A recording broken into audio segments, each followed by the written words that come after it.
Sure. All right. Cool. Let me go ahead and get some links out. Get some links out.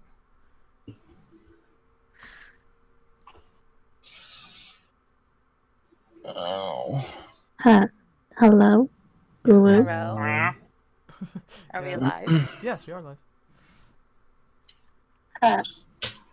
Uru. Wow. Okay.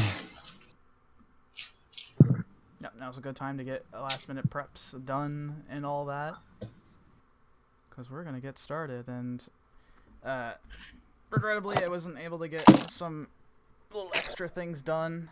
But I'll get those little extra things taken care of when I get a little bit of time.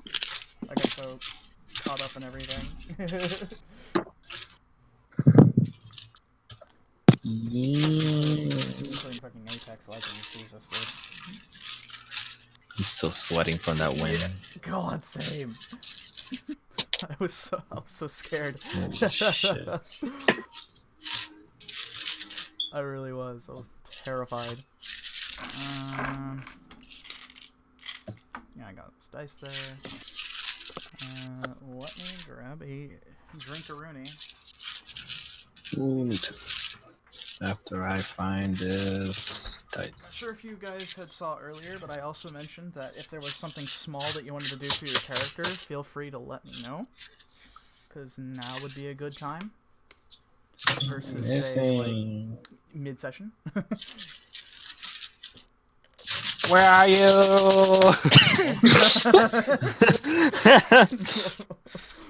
The poor dice. Here it I think is. he lost something in the bottomless dye bag he has. The dye bag of holding. Endless dice. How much you got Branded in by there? Vegas. Oh my. Oh. You know the one. How much dice we talking? Not enough, I'll tell you that. Oh, never mind. And there needs to be more. It's a big bag. Oh, right. Big Oh, old the dice bag. fell on the floor. Yeah, my dice is still my D20 for my DM dice is still around here somewhere. I don't know where it went to. Where'd it go? I'm gonna take a moment to go ahead and try to find it now. Since now, no time like the present. No time like the present. Yeah. Oops. Let me get. Shit. Oh. Let me see if anyone's in live chat. No? Okay, cool. Don't have to worry about being professional. Oh, are we streaming now? Yeah. When are we professional? Okay. When are we professional? Yeah, honestly. I mean, if we're not having fun, like if we're not popping jokes or anything, we're not having fun. Yeah, So. basically. Oh, okay. I guess my dice went into the void because I thought it was underneath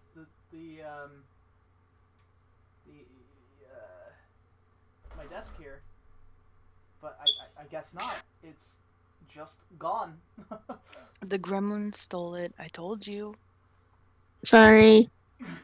Oh, wait, not that gremlin. Okay. Damn it, Rose. It's over there. It's right there. You're close. There, she says. Right there. There, she says. Not Look. specifically pointing it out. Look on your right. I already looked on my right. Did you look up? Really hard to look up when it's such. Last time I saw it was rolling underneath my desk. That'd be funny if we just name a random location and then it ends up being there. Oh god. I wouldn't know what to do with myself. How weird would that be? What? Did you lose something? It's under Ivan's chair. That'd be weird. Oh, there's. The only thing under my chair is my legs. I lost my D20 for my DM dice, so. Oh, well, Yep. D&D's over.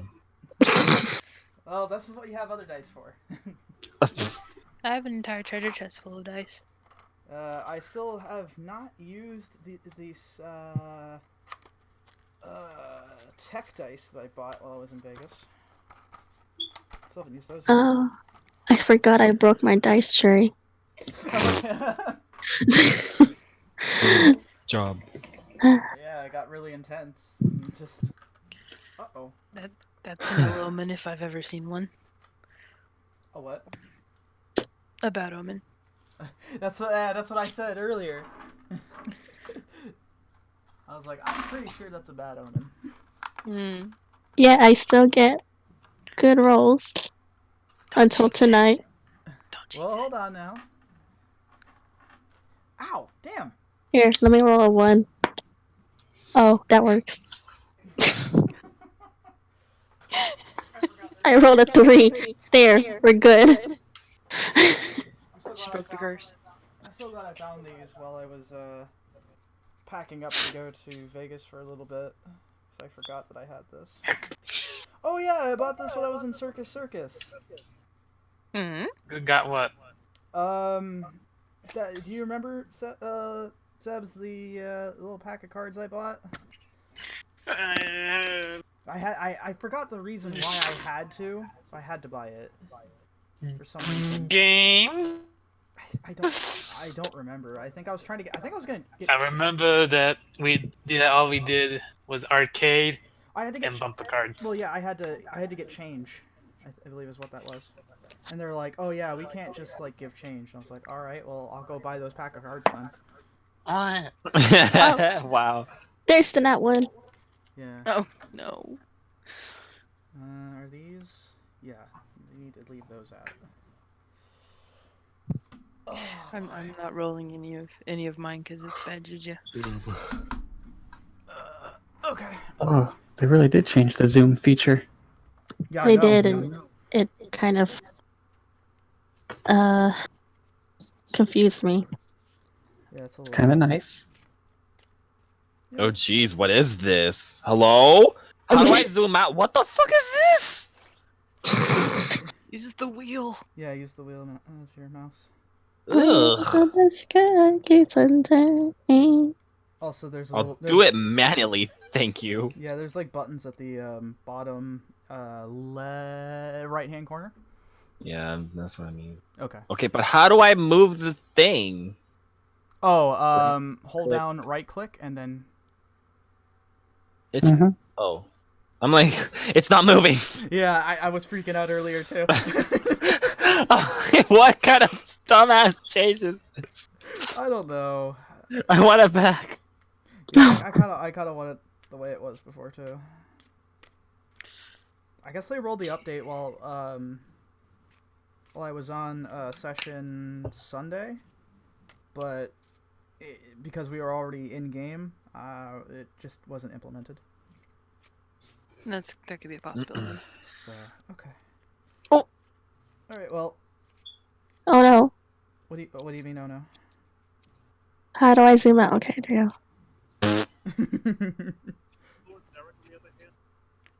I'm sorry, what?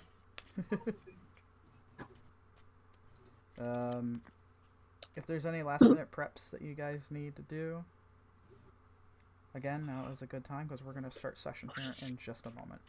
As I drop everything. Uh-oh. Butterfingers! Yeah, it would have been pretty bad if it was on my spell cards, wouldn't it? Oh yeah, that would be really terrible. You just got those. Yeah. I was trying to get one in particular out of the pile. Who's graffitiing on my bullshit? That would be somebody.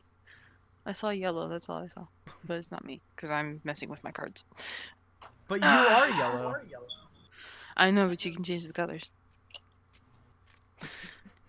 Last I looked, you can change the colors. Wow. Unbelievable. Unbelievable, this graffiti on my board. I spent 5 minutes on slaving away at this map. Wow. Guys, stop. Listen, it's been a while, okay? You got me there. The least I can do is graffiti on this map. True. Okay, I think I got everything now. Okay.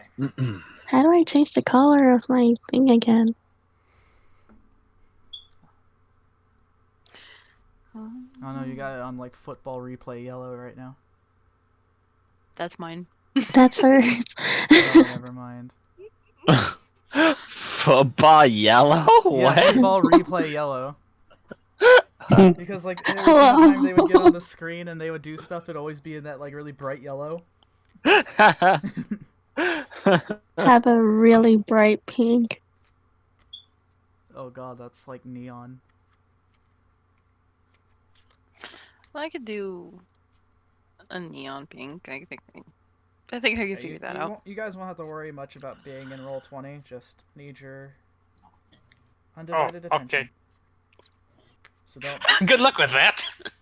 So yeah, well, Oh shit. you sometimes I have an issue with Mister. Well, Ooh. Yeah, you got in trouble. I'm a good boy. Throws paper. Wear this paper hat.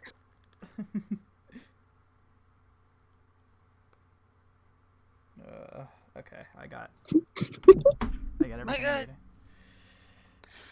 Okay. So, just you guys ready to go? Yeah. I believe so. Never. No, too bad. Alexandria, I did not hear anything from you. Ooh. Okay, perfect. Yeah, Mors is there. I don't have to worry about him. What is? Oh my god! I'm just gonna like move Evans back over here. He doesn't. He's being attacked. He doesn't need anything of that. He's being What? attacked by Doodle Bob. What's happening? Nothing. You know, when people usually that's usually something. Or it could be nothing at all. Hoi Hoi minoi. minoi. I am El suspicious. El suspicious. Suspicious. El suspicious. There's nothing to be suspicious about. El is here. Okay. I'm innocent. Rose is innocent. You know, she may be on sugar, but Welcome Oh, no. back, Seekers. There's no Oh, Bilg at hi. the moment, but he'll be back in later. He's gonna be a little late. That's okay because we're going to be focusing on everyone's favorite pink-haired twins this week. But let me see if you guys happen to remember what happened during last session. If you would like to recap. A lot of fuckery. Yes, there was, but there was also some other good things that happened out of it. No? Nobody? I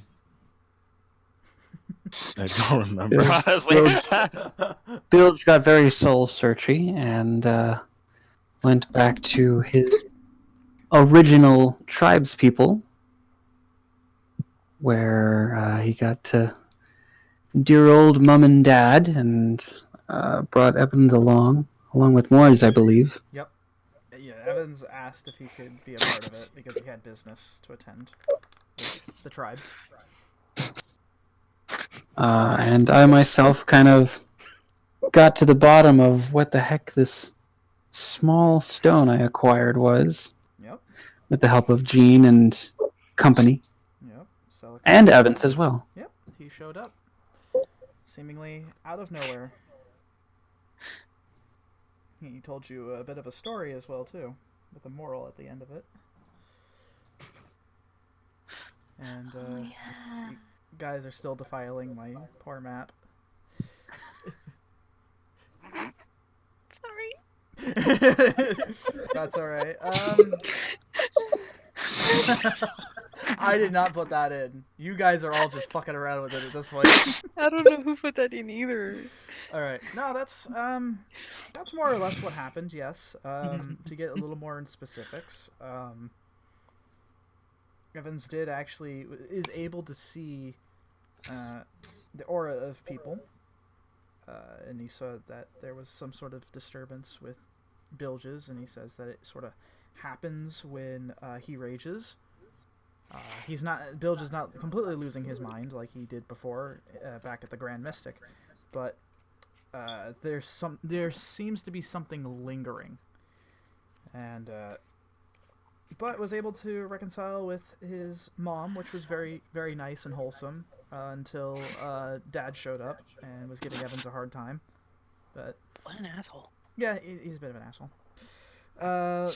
However, thanks to diplomacy and a vote, the tribe did accept Evans' help to keep everyone safe, as there seems to be Hightower running amok nearby, and it's Evans and his way of doing things with a lot of empathy to keep people safe, even if they don't have a lot of association with the Silver Hand themselves.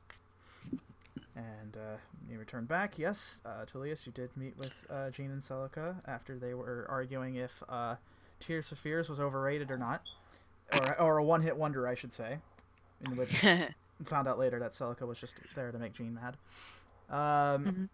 But you were able to find out a little more about your stone. Evans showed up. He said that it was something called a song stone. Supposedly, it was sort of like the ye old MP3 players, but in fact had something else to it, but you're not quite sure what it is just yet. However, you definitely surmise from everything that was told to you that it is indeed very rare and quite valuable. It's something that bards kept on them. So whether or not it was whether or not it was like rare or uncommon is not entirely certain of, but it doesn't seem to happen a lot nowadays. So. But yeah, you were able to listen into a story that he was telling you about too, which was a story about a vicious red dragon known as Telsream, who was promptly defeated by a bunch of heroes and a silver dragon, but then was turned over to the side of good through diplomacy, thanks to the silver. And the moral of the story was that to at least give everyone a chance. That was his story. And with that, we ended session, and now we are back in the Silver Hand HQ while there's a fucking doodle bob on my screen. Actually, whoever did that did not do a half bad job. That is I gotta see this. really good doodle bob. I gotta see this. Thank you. So, I gotta go. aha, so it was you. I gotta see. I'm joking. I gotta see. So yeah, now we're back at the Silver Hand once more, and it's been a pretty quiet day. Kane is still recovering. Oh yeah, that's also another thing too. You guys checked on him, asked a few questions about what was happening. He said that he was helping an operation with Sarissa that dealt with something going on in the UK, and did help, but promptly got, as he put it, his ass kicked, and was horribly beaten up. At least he didn't get bullied and shoved into a locker. Well, it's true. But where did that come from? There's like some life experiences Alexander needs to talk about. I'm pretty sure when he was younger, he was shoved into a locker. With that kind of personality, I think he would be the one doing it instead. Some high school freshman push him into a locker. Wait a minute, hold on. I saw Alexandria's icon here, and now it's gone. Yeah, I'm looking for it. I don't know where it went. It turned into Doodle Bob, it's fine. Oh my god, Alexandria, what'd you do? I don't know what I did. Okay, She went I'll to find the it. abyss. I'll find it while we continue. So, Somewhere in the abyss of darkness. Shooting exactly. star playing in the background. Alright, all memes aside, it's a good song. Here you go. I brought you back. Ugh. Yay! Me- Damn. Brother! Ooh. So that said, who should we start on first? Choices. Well, I don't know. Not sure if you guys are in like a rush to get into things, but Not really. I mean, I have a point of destination in mind. okay, you have a thing in mind. All right. Okay, we'll start with you then, Alexander. So, what do you have in mind for your days off before the next artifact shows itself? Well, for this day, just the usual workout routine. Yep. Um, It's going into the training rooms. You notice that it's like very sparse. Not a lot of people about. I think you get the idea that a lot of people are just sort of enjoying their time at this point, due to the fact that there's a lot of good news coming from you guys specifically with helping out and getting these artifacts. People are a lot less on edge, but you do sense there is a bit of a string of urgency still left around. what time of day is it right now? Let's see. Chronologically speaking, I'd say it's probably within the late morning, early afternoon, so probably around I'd say either 11 or 12. Okay. Bilg is still out and about. He's doing his thing. Actually, this is around the time he would actually get back. Tulius is probably having his conversation with Jean, Celica, and Evans. So now it's just you guys that are doing your thing. Okay. So then, I think during this time I would be heading out of the gym. Okay. And I'm gonna head over to Sarissa's shop Okay. with no shirt on because I'm sweating. Okay. Is that allowed? Do I look like I gave a fuck? Well, there's two I'm pretty factors. sure One, it's not. yeah, Alexander doesn't give a shit. The other thing is that Sarissa's pretty easygoing and laid back. I mean, if it was like just a regular customer, she probably would ask them to please put a shirt on. But since it's I mean, you I'm guys, wearing pants and shoes. it's good enough. Yeah.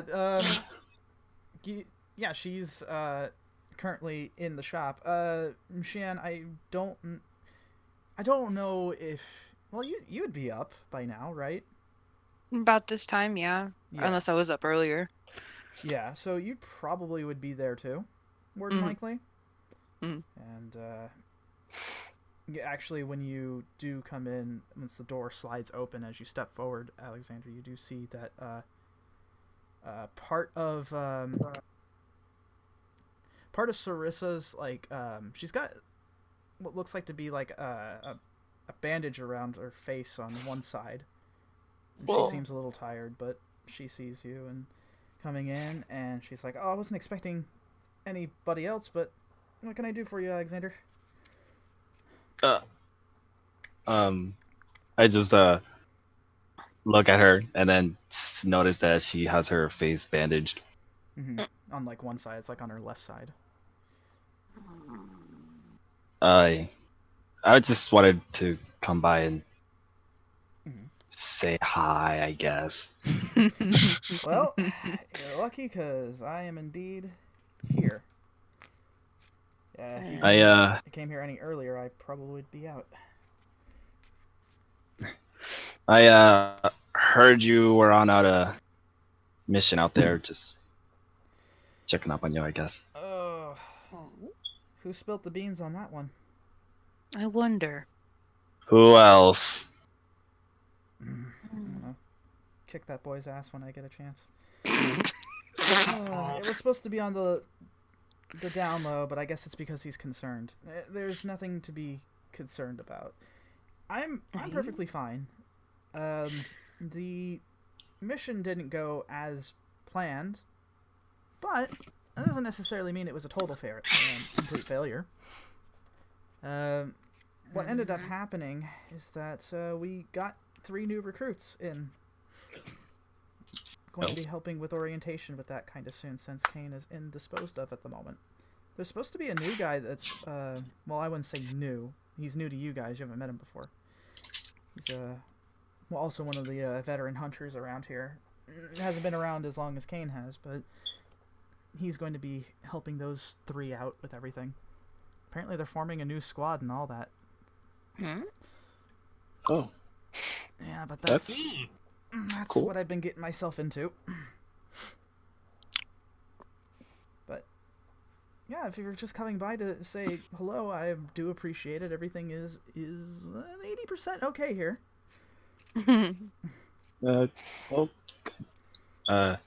Yeah.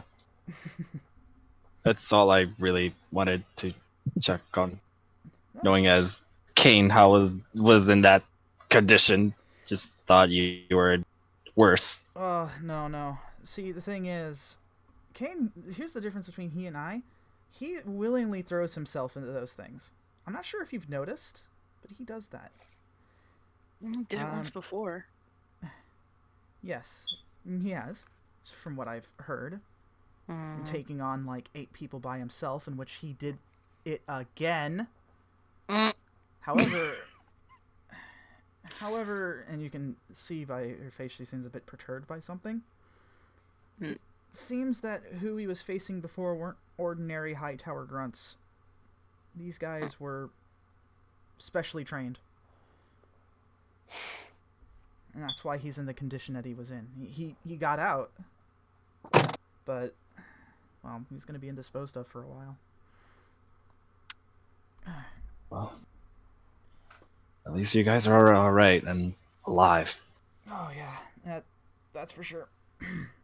God, you know what really sucks? Getting hit by a magic weapon.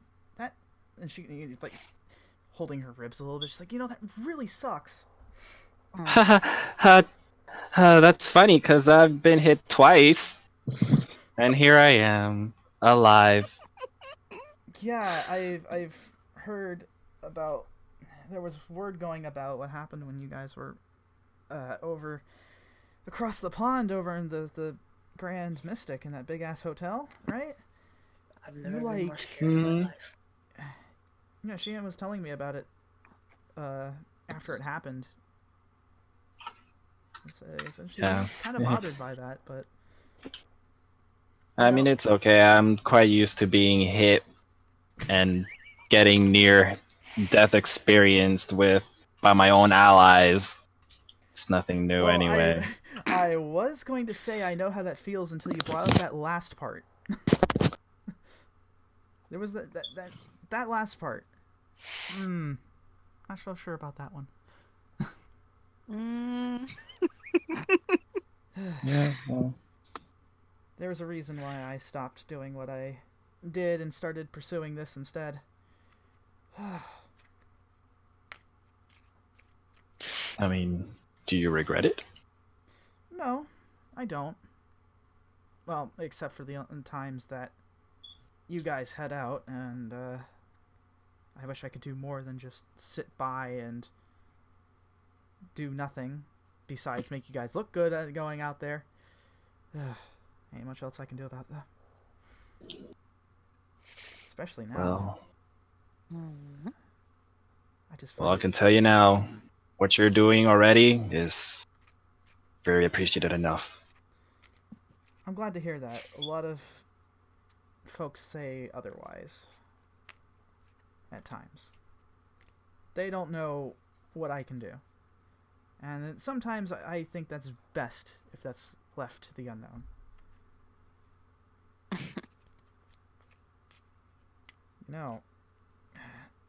Between us, I used to be part of a seeker squad. That was like 10 years ago, though. And that was interesting. But I had to leave it behind.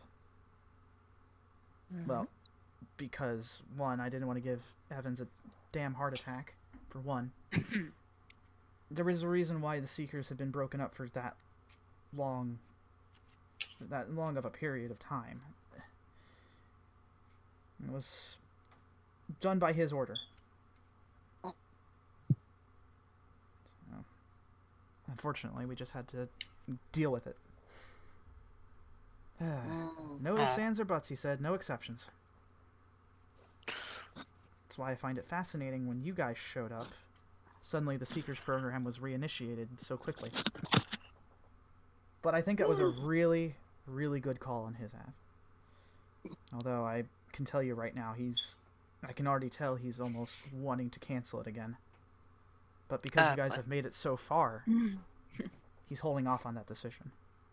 That's the thing with him. He gets really attached to people. Out of all the commanders, he's the most empathetic. The most kind-hearted. The other guys are... Well, not to be mean or anything, but a lot of them are hard asses. Because they have to be. That's the thing. Yeah. But anyways, I appreciate you stopping by, though, Alexander. It was very kind of you. His face turns red. It's like, not that I care or anything. Just, you know. She gives a sly smile and just looks at me like, oh, I know. Liar. Trust me. I guess I'll just head off then. All right. Well, we'll be here if you need anything. Yeah. Then I turn over to Xian. You're there, right? Yeah, I'm there. See you around. Yeah, ladies. All Leaning I'll back head on up. a stool on like 2 legs and trying not to fall over. As you're heading out, Alexander, when you turn around to a 180, when the doors open up, you see a dark-skinned elf with white hair standing before you. I'll say you do remember her being the one of the people Kane was taking care of in that squad back at the Grand Mystic. And she's looks at you, a bit surprised, saying, "Wow, that was really easy." And Alexander, Can I... Yes? Can I help you? You can actually, and she Oh, produces okay. a small note for you. Has it in her left hand. She hands it off to you. My idiot boss. Well, okay, maybe that's not so nice, but anyways, he wanted to give this to you. Said you were in the neighborhood looking for something. I don't know. He was being really vague. I tilt my head to the side and just... oh, okay. Yeah. Secret admirers? I guess I take it? I mean, it'd be really disappointed if you didn't. Oh, the tragedy. She can see she's like very sarcastic and rolling her eyes as she says that. She says, "Look, just whatever he wants, you should really check it out. I'm sure he can help you with something. I don't know, as long as I don't have to deal with him." Boy, that sounds very familiar. I'm so sorry. And I put my hand on her shoulder. It's fine. I know how it is. What, you have an idiot boss too? No, an idiot sister. Oh. I was an only child, so I'm sorry for your loss as well too. I envy you. And I walk away. Okay. You actually, this little note seems to be folded, and it has an insignia of a ace of spades on it. Oh. I open this letter. All right. The note reads to you. It seems a bit slightly hastily made, but you can tell that there seems to be a strong conviction to it, as this note states, to meet. He says, "Meet me at the Silver Coin Tavern in Dawn City. I have what you're looking for." And then you see a signature at the bottom, and it says only one word: dealer. I look behind the note. Is there anything else? No, it's just that. Just with that, the only thing on the back of the note is the Ace of Spades on there. Okay. Weird as secret admirer, I guess. I'll just head over to my room and go for a quick shower and change of clothes. All right, yeah. You take some time to get cleaned up. You, even despite the fact that you quote unquote don't care, you do in fact care about your personal appearance and having what was it? First impressions are everything, as they say. So you take care of that. You get on your fancy coat and everything on, and you head out to Dawn City to find this Silver Coin Tavern. Since you're not really familiar with the area, you can go ahead and say like roll investigation if you're trying to find it. Unless you're bringing anyone else along with you to help you with this. Actually, I was gonna text Alexandria. Okay. And say I'm gonna go out. See ya. Wow, Alexandria, you get a text, and that's all it says on there. Do you respond back? With the side eye emoji. Okay, have fun. She's typing in Roll20 chat. Oh, okay. I was gonna say. Oh, it says, yeah, K, have fun. Okay. I said K. Unless this is just gonna be texting back and forth, just K. Bring me back some boba, please. I knew it. She was gonna say that. I knew it. I should have expected. I'm gonna leave it at red.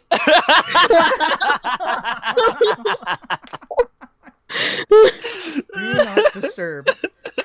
Alexandria, you're not sure if he's gonna do it or not. Please. Not even like a man, just another message, please. Alright. Roll investigation to see if you can figure out where this tavern is, and tell me how you're I was gonna say,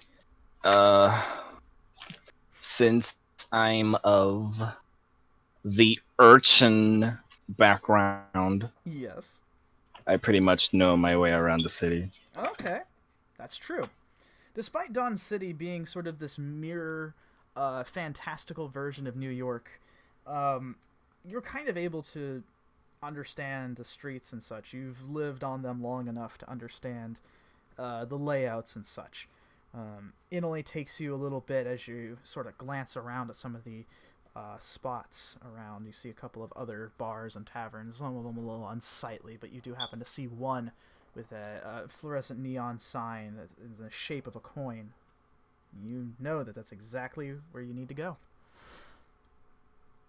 Alright, I head on over. Alright.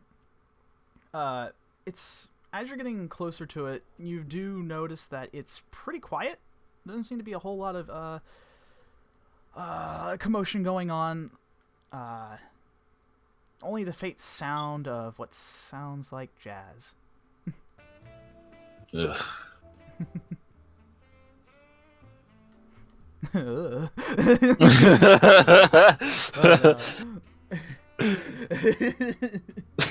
I hear enough music for Tulius. Okay. So I'm you're standing at the doors now. What do you do? Alright, I'm gonna just kick it in. Kick it in, oh lord. These are some pretty sturdy wooden doors, but if you're fireman booting it, then they fling open, and all you can see inside is a bartender over there. He looks really startled. However, at the other end, into the far left corner, you see a man in the back. His face kind of obscured as he is wearing a black coat with a white tie. I'm gonna go on over without even making eye contact to anyone else. I'm just gonna go over to his table and just sit. The bartender looks like he's about to say something. He's like, no, I don't pay attention. And so you go over to the back end of the corner. Yeah, and I'll just take a seat right in front of him. Yeah, you see if he's actually shuffling some cards, and he looks up, and the first thing you notice are his eyes, which actually seem neon in color. Oh. And he looks up a little more, and you can see a metallic face. Oh. And it's hard to see if there's like some sort of expression, but you can tell just by how the his face is, by his eyes as well. You can tell there's a grin kind of coming up, and he's like, "Well, look at what we got here.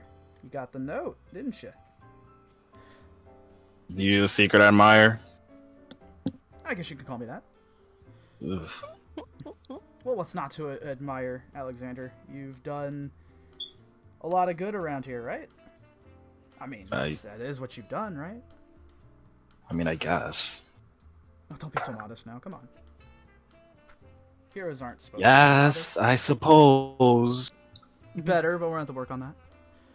And he goes ahead and leans back in his chair, and you can see sort of this a little bit as he adjusts his collar. You can see machinery a little bit underneath where his neck is, and as he talks, you can see part of his like mouth light up, matching the words and the syllables that he's speaking. Oh. As you can almost think of it almost like an exo from. Yeah, I was gonna say. I was like, ooh, an exo. Yeah, and he says, "The name's Dealer Friend. I am a information broker of sorts, and I heard you were in the neighborhood for something valuable." Oh, Thought I'd really? talk with you. Oh, yeah. Something about I don't know, an ice cube or something? I'm sorry, what? Oh, come on. You know what I'm talking about. Oh. You don't know what I'm talking about. I just give a deadpan face, like, no. You're looking for an essence of cold for a little project, aren't you? Oh, that's right! It's been a while since I proposed that, yeah. I guess you're right, yeah. It's best not to keep the little lady waiting and back in that, that research lab. She's got a job to do, especially with the new boss at hand. Ooh. The guy's quite kind, but let me tell you, he is uptight. Wait, how do you know all this? Does the my job description not mean anything? Information broker? Right. Are you an enemy? No. In fact, I'm actually affiliated with the Silver Hand. I see. Alright. I do a little work for them. I do a little work for myself. You know, try to get a little bit of side gig going on because a man's gotta eat, right? I know that. And yes, before you say anything, yes, I can. I don't have to, but you know. I was not concerned about how you machines eat. That's Warforged to you, sir. He just sort of he chuckles a bit. No, I don't care. I don't care what you call me. I can't be that uptight. Life's too short for that. And then he places the cards down on the table and he says, "So, how's this for an offer? All right? I haven't had a lot of interactions today with some folks. I sent out my pupil to head out. Kind of begrudgingly. I had to try to really coerce her into trying to do this for me. But, because I got a little held up earlier. But, anyways. How about you and I play a little blackjack? And if you win, I might be so inclined to tell you where you can get your little ice cube." Yeah, I'm game for a little gamble for a piece of cube. Good. Because let me tell you, this cube is valuable. And he goes ahead and gets the deck and he says, "So, you know how to play 21, right? Blackjack and all that stuff, whatever else it's called. You're familiar with it." Look. Does his face look like he knows how to play? He makes like a funny, a funny face with the eye wiggles. And you can see sort of like the sort of plates kind of around his eyes kind of do the same thing. Yeah. Mhm. Okay, good. So I don't have to Lay it on explain. me. Well, do I have to explain anything for you? Yes, actually. Oh, brother. Okay. All right. Blackjack is simple. All right. I give you 2 cards, and your goal is to hit 21 as close as possible. That's right. Okay. Yes. However, if I go ahead and make it higher than you do, then I win. Or if I hit 21, I automatically win. That's the house.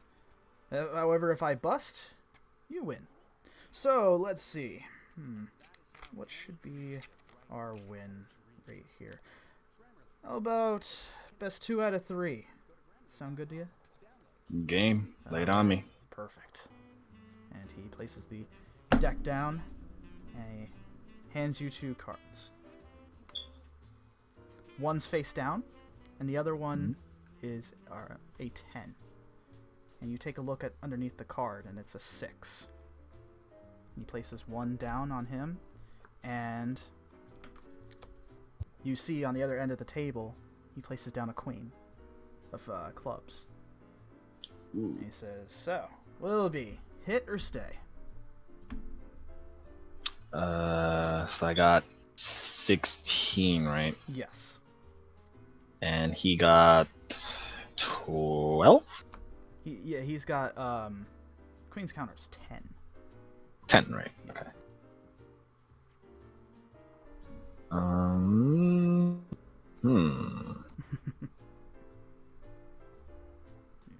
This is a tough one. Yeah, this is a bit tough. Also, if you guys want a little bit of ambience like I have here, you can have that on. That is the jazz music that's going on in the background. Hit me. Okay. Hit. Alright, so he takes 1 card off the top of the deck and he hands it over to you. And it's an ace of spades. He says, "Well, that looks like you've got 17 there."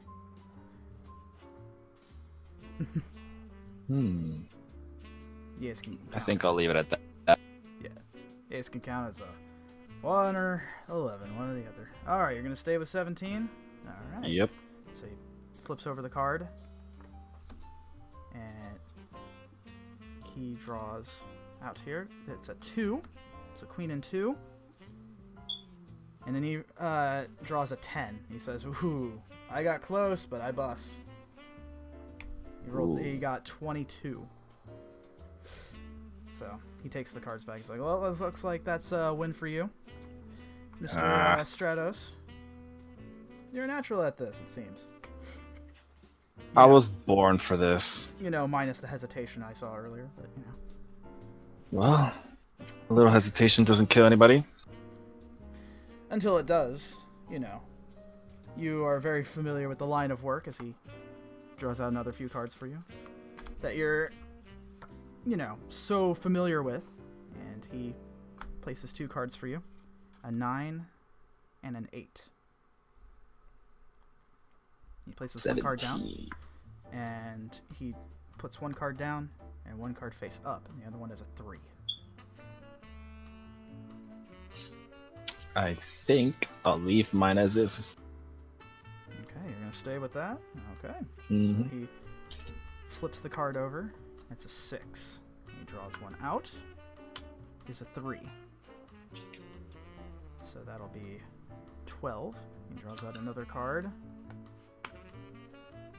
It's a 10. So let's see. Okay, yeah, that is a 22. He says, "Well, damn, looks like it's your lucky day, Alexander. You know what? I want to make this a little more interesting." Oh, what? 2 out of 3 not good enough for you? Well, yeah, I know me. I'm a little, I like to live on the edge a little bit. So I'll tell you what. let me get a little extra money involved in this, alright? I mean, you're a seeker, you gotta have some cash, right? I don't know. Do I? And I just slide my card. They gave you one of them fancy pants cards there. Okay.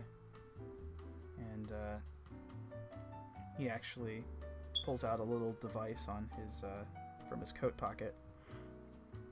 And it almost looks like a slight laser pointer, but it has like a little display on the side. He scans your card actually, and he looks at the amount that you have. How much do you have? 2,288. Oh, lordy. That's a lot. He says, I can't tell if you've been doing some extra work around here or if it's, you've been penny pinching. Well done. Let's just say, these hands get their way around. That could mean two things. Take it however you like. You know, Alexander, I'm starting to like you more. As he places cards back down, he says, alright, how about this then? How about a minimum buy-in of, say, 500? Alright. Win twice again, and I will tell you everything you'd like to know. Everything. Yes, everything. I'm a man of my word, alright? Not a bad guy or anything, just someone who's got to do business. Alright. Alright. So, he places out two cards for you. 1 7 and a 6. Places one face down on his end, and he draws an ace on his. So you're now sitting at 13. Alright. What would you like Hit to do? me. Hit. Alright. Places out a card. 5. So That is places are 18. I'll leave it at that. Alright. This is not bad. He flips the card over. A jack. And what? I believe not you, Jack. I believe that is yeah, that's 21. He says, "Oh, tough luck." So, Alexander, deduct 500 gold from your card. God, jeez. I hope you're not sweating too bad underneath that fancy pants coat of yours. Joke's on you. These are well ventilated. Let me guess. It's that lovely dragon chick that made that, right? Mm-hmm. And he places out another card for you. Says, yeah, she and I go way back, actually. And he places another card for you. It's a 4 and Really? a 4 and a queen. And he places one card down and one face up. A king of spades. And he says, yep. You know, we almost used to be, I'd say, partners, she and I. With a few others, of course. Fun times. That was until, well, things got a little heavy. You mean you were part of a seeker? Maybe. He gives you like a sly look. And see the optical parts of his eyes start to narrow at you. I smirk. So, what's it gonna be, Alexander? What did I get? A queen and a? A queen and a 4. Which is, what's a queen again? A 10? A 10, yes. So 14. Hit me. Okay. Another queen. You bust. Says, man, it's funny how that happens, right? First you're on top of the world, and all of a sudden, blammo, back down to the bottom. And he looks at you for a second. He says, you know, we can keep going if you like. Well, Up to you, bud. 2 against 2. Gotta take the balance somehow. Okay. fair enough. Tell you what, if you can win, I'll go ahead and give back the winnings and tell you. I'm just having fun with you right now. But if I win, then there might be a chance I may take my earnings and head up on out of here. Right, bet. So, do you accept? But before he deals, Mm-hmm. I'm gonna raise my hand up with like Okay. palm facing at him to stop. Okay. Uh-huh. Doesn't hurt to be a little precautious. And I'm gonna check if these cards are hijacked. Okay. See if they're like magical in nature, perhaps. Or... Mm-hmm. Okay. Do you have any sort of identify spell or anything like that, or you just? No. Okay. Can I just do like an Arcana check or something? Yeah, I was about to say you're probably gonna roll Yeah. Arcana. So he Yeah, it's fine. he then leans back in his chair and he says, "By all means, go right ahead." And he slides the deck over to you. Let's see. Arcana check. Okay. That is a dirty 20. Oh shit, that's really good. So, when you place your hand on the deck, it seems like ordinary cards. However, something sort of stands out to you that's a little unorthodox, you'd say. It's almost like slight traces of magic. It's almost leading almost like into a bread trail back to dealer himself. I look straight at him. He just gives you this sort of sly look, like, I hope everything's in order, officer. All in order. Proceed. Good stuff. You know, I'm a man of business, but I am no cheater. And as he says that, just like how you did earlier, someone kicks the door, and the bartender says, "Come on, man, that's my door!" And he just looks over, this big, burly guy, he looks over and says, "Shut up!" And he goes over towards the table that you are at with dealer, and he just rolls his eyes and says, "Oh, great. 1 second, Alexander." And he sits forward and looks at the big, buff, burly man who looks like a biker. And he says, "Can I help you, sir?" And he says, "Sure can. Give me my money back." And Taylor says, whoa, hold on now. Hold on. I'm not doing that. You lost fair and square earlier. I ain't lost fair and square. You cheated. He says, "Buddy, come on. We don't have to go through all this. Can't you see I'm with somebody right now? I was having a pleasant conversation with him and everything." And he slams his fists on the table and the cards sort of jump. "No! I want my damn money back." And Alexander, what do you do? Are you doing anything, or are you just letting this go on? I'm just gonna observe what's going on. With like one eyebrow raised. Like, bruh, my game. Yeah, Sheeler actually almost looks offended. He says, "Come on, look, I told you, I'm with a friend right now. Come on, can't you just be, I don't know, more pleasant about it?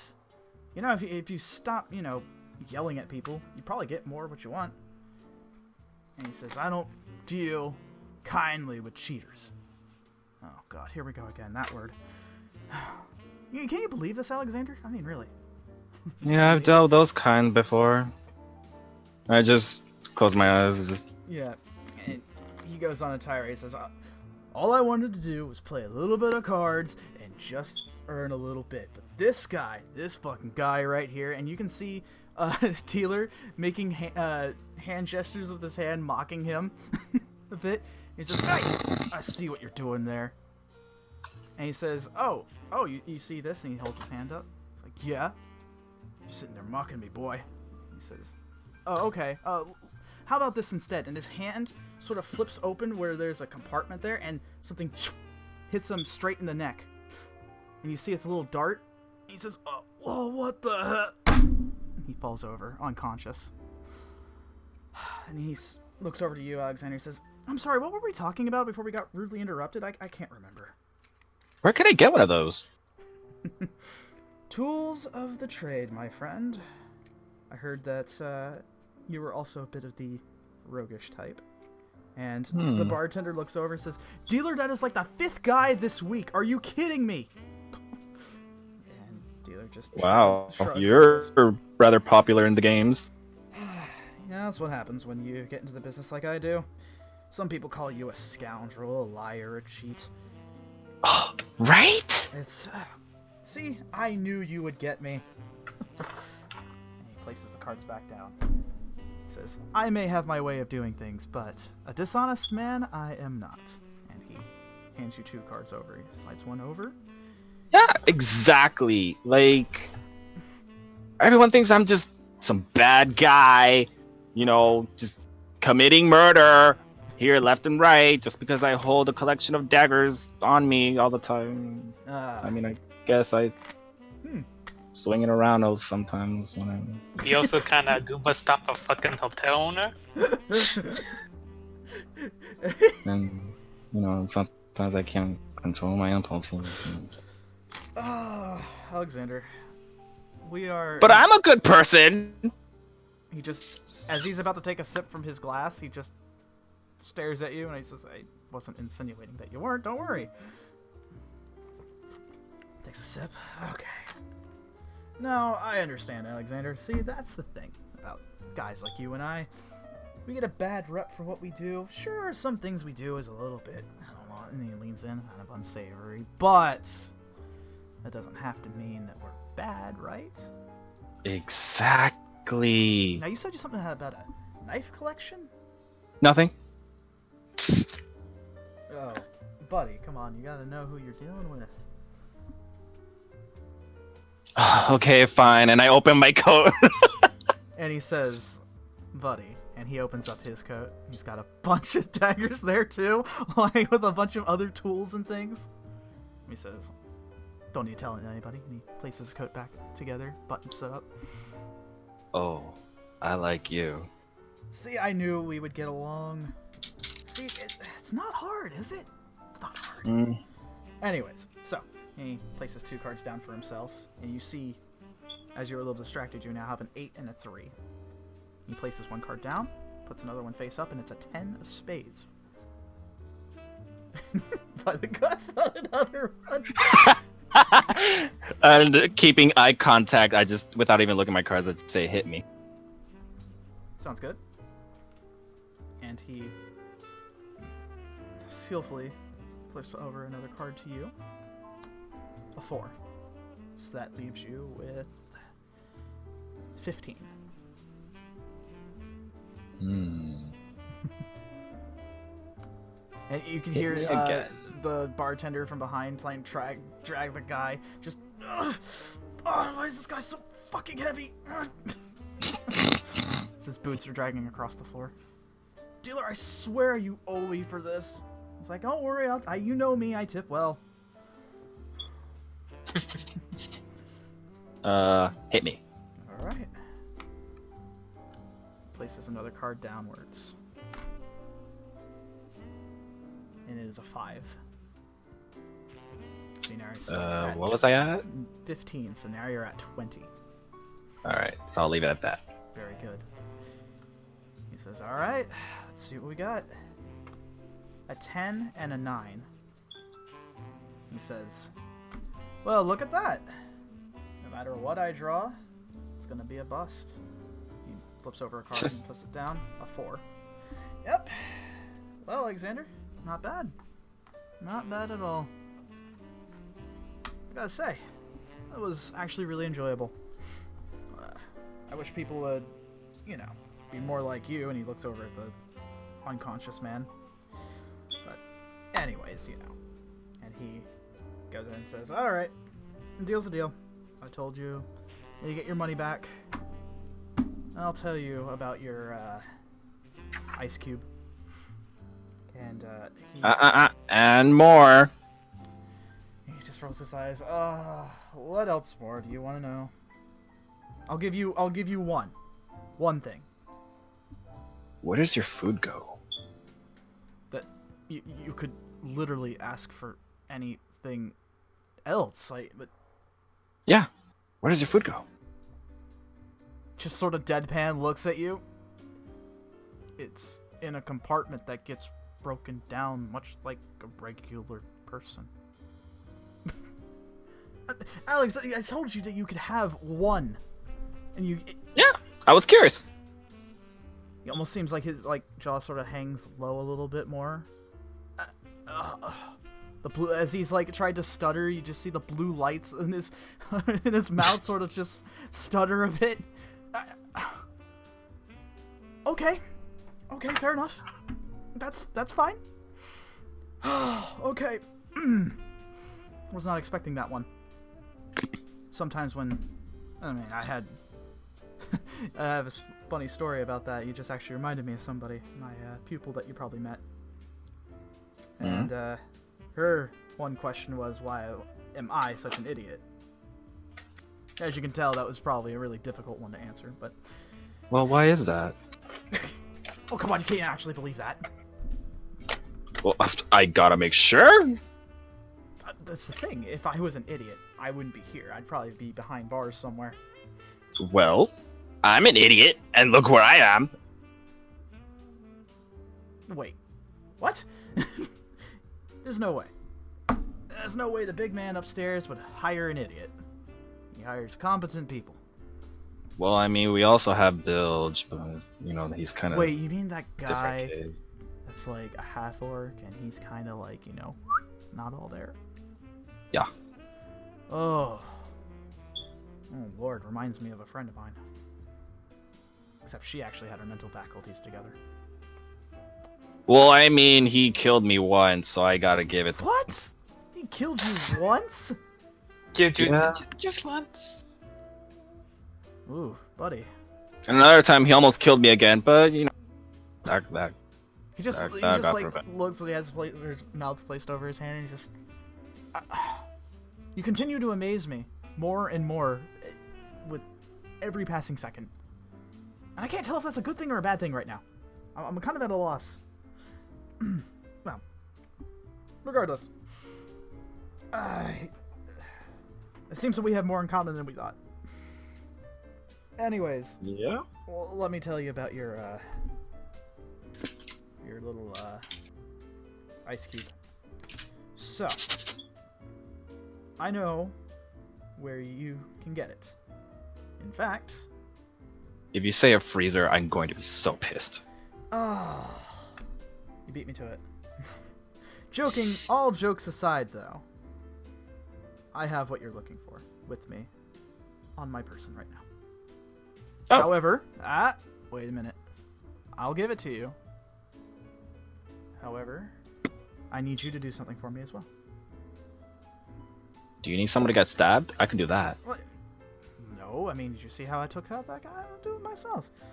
No, I don't need... Well, maybe not yet, but I could use an extra helping hand.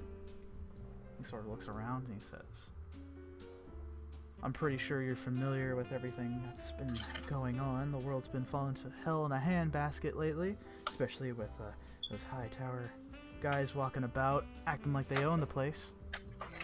And that's literally everywhere they go. Yep. So, you see, I have reason to believe that they're working on something insidious, right? We can't have that.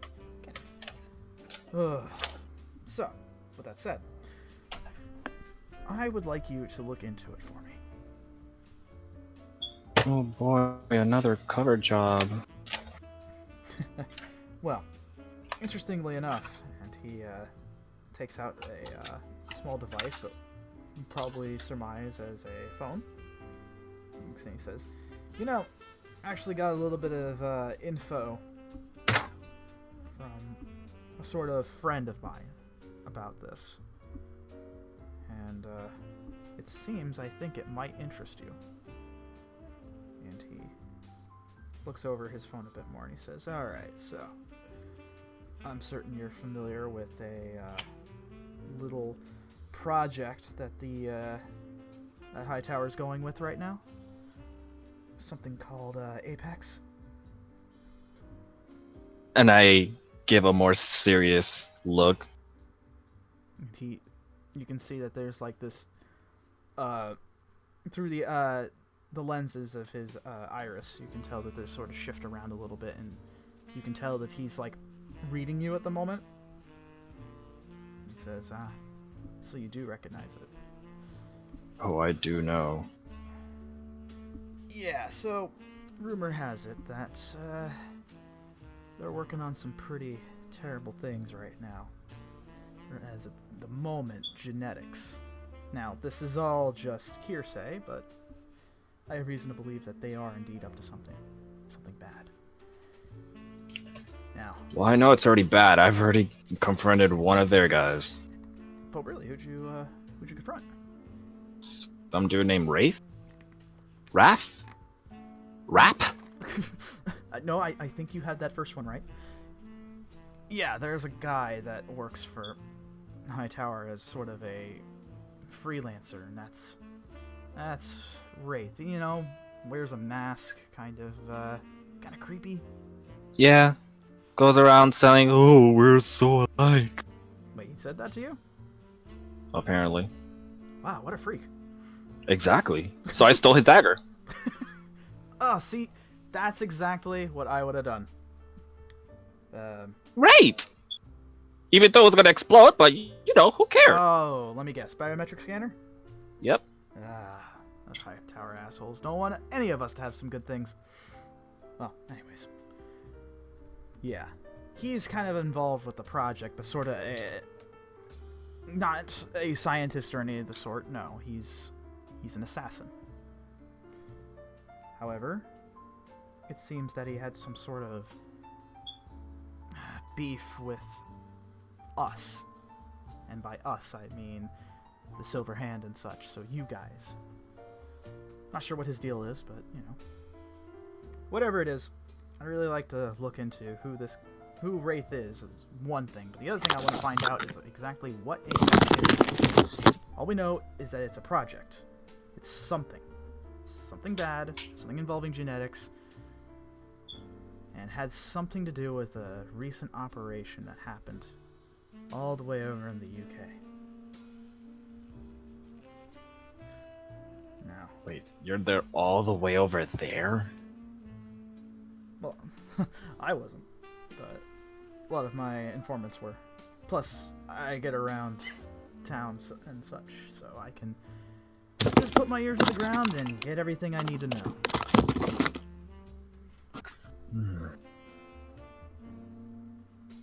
To think that I was looking for information on them this whole time. Should have been looking for an information broker. And he sort of just has his hands out. Look, I wasn't that trusting on people at the time. That's fair. I can get that. I was the same way when I first started in the Silver Hand. I wasn't very trusting of people. Mostly because, you know, people are kind of rude and they are like, oh, look, it's a machine and such. All that stuff. More than that. A little more. And I cover my mouth like sympathetic, like, oh, you too. Wait, what? What do you mean you two? You've got. He like leans in. He's like, you've got flesh. Look at this. This is all metal. Well, Yeah, and look at this. And I point at my hair and specifically the halo. Think this is normal? No. No, it's not. Oh, actually, I was actually just thinking that was like some sort of style that was going on. I don't know what the kids are into these days. No. Well then, like I said, seems that we got more in common than I thought. Well, essentially, well, we're all sidetracked now. Where was I going with this? I don't know. Either way, essentially, I just need you to make a promise for me that you'll find out what's going on. And I assure you that it does involve the Seekers in one way or another. He kind of leans in. I'm absolutely serious about that, by the way. Trust me, I know from experience. And I lean in closer too. Yeah, I know. This is the part where I'm glad I don't have any sort of sense of smell. All joking aside, Alexander, again. Just need you to make the promise for me, and this little... And he reaches into one of his pockets in his coat, and he brings out a little crystal. You can see that it's actually... looks like... it almost looks like dry ice in a sense. As you can see, sort of the mist come from it, and it seems really cold. He has it on his index finger and his thumb, holding it. He says, "This little guy is all yours." So what do you say? Help a brother out? Maybe not biologically, but sure. That's the thing about life, and he tosses you the shard.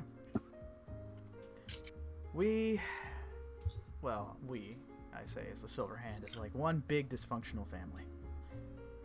Besides, as they say, blood is thicker than water, but something covenant something, I forgot. Either way, you can pick your friends, and honestly, I think that's more important than actually having legit family. But that's just me. And I smile and... Yeah, I do believe so too. I learned that quite the hard way. Despite looking like someone so young, you seem to have some sort of experience. It'll get you far in life, that's for sure. But, let's just hope that you stay safe during this whole, seeker business. Let me tell you, a lot of people who've done this don't come back. Yeah, well, I could say we're a bit different on that. I mean, I did die like probably 6 or 7 times already. Don't really fear death at all. Impressive. Yeah, I was sort of the same way. That was until I've had a bit of a mission. I was able to come back. I only lost my arm and leg. It's not a big deal. I'm gonna reattach those. Oh. I mean, if that happens. Did someone turn off the off switch? Oh, they wish I had an off switch. They only wish. And he looks over at the bartender once again, and he just looks so disappointed. I know what you're gonna say, bud. You want me to leave. Yeah, it says, yeah, you just knocked out a potential customer of mine, you know? Diller shakes his head and says, "Alright, well, I guess our time's up here then, Alexander. This place is really cozy, and I like the little jazz that goes on here, but, Dingus McJoykill over here doesn't seem to agree with that, so..." And he gets up out of his seat. As you can tell, he's actually, like, pretty tall. It's like around, like, you wager around 6'3", 6'4". And he puts his hands in his pockets. He says, "Well, I should be heading on out of here before I get into any real trouble." And then he heads over to the door. And, Whoa. Wait. he stops. I go over to him. Yeah. It's deadpan. And then quickly open his coat. Wait, whose coat? Yours? His. Oh. And he says, "Whoa, hold on, you gotta buy me dinner first."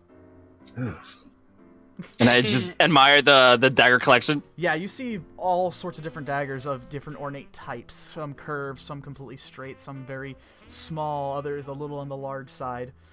And then you also see part of his metal chassis inside as well, too. As you can see, blue neon lights sort of streak across in different parts, almost like veins in a sense. Underneath the Fucking nice. endoskeleton. And of course with all the different things, and he says, as he has his arms up, like, "You know, this is really kind of awkward, especially for me." Yeah, you'll get used to it. And he, like, his eyes dart around. He's like, "Oh, what do you mean by that?" "No, I'm not familiar with that." Don't worry about it. And I just pat his coat back down. Yeah, about that. I'm gonna be leaving now, I think. And he goes ahead, out from the door. And then he stops and he turns around and he says, I feel like I'm forgetting something. Oh, yeah. For one, you need to take care of yourself, Alexander. And, two, I had something of a note to give. Oh, yeah. Now I remember now. Gosh.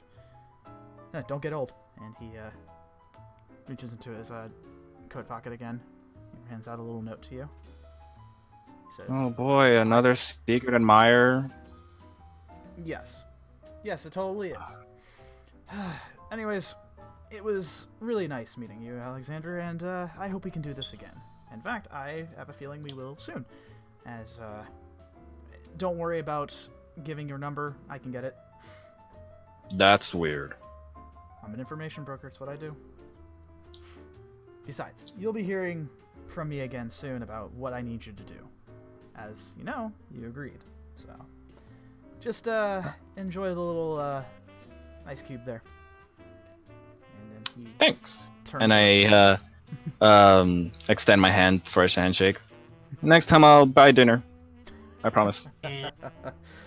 I'd much enjoy that. And he gives you. And I cast Shocking Grasp on the handshake. Oh shit! He just sort of reached back. Ah! I'll get you back. Gotcha. For that. Just you wait. I'll get you back on that one. And he gives a wink, and then he turns around. Says, "Remember, take care of yourself." Yes, mother. And he walks down the street. Alright, and then I turn back and see ya, Dingus McJoy. I have a name. And I just wave and leave. Okay. As you walk past the unconscious large man that's just strewn across the street. Ugh. So, you have a note in your possession. I'll open it. You take a look inside, and it seems to be in a very familiar handwriting. And it says, I'm always watching. And one word underneath. Dale. Oh, fuck. Oh boy. You seem like the kind of guy to be accidentally tangled. Yeah. Alright, BRB, guys. Okay, go on ahead. I crumple it up and toss it aside. Always watching stalker, and I just stalk away in the sidewalk, like hands deep in the pockets, and just like walking like wrong grumpy. Yeah. Yeah, people are kind of like sidestepping you as you're walking by. They Like, can whoa, feel what's the that guy's tension. problem? So now you have Picture of myself. Asshole. you now have a essence of cold within your possession now.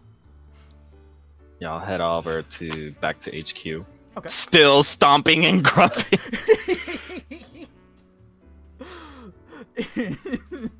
Okay. So, yeah, you head inside. Doors swing open. As the air conditioning starts to hit you a bit.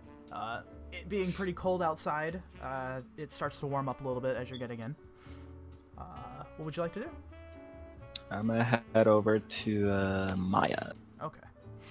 Yeah, so you head over to the research lab, and you see that there, as you first step in, when the doors slide open.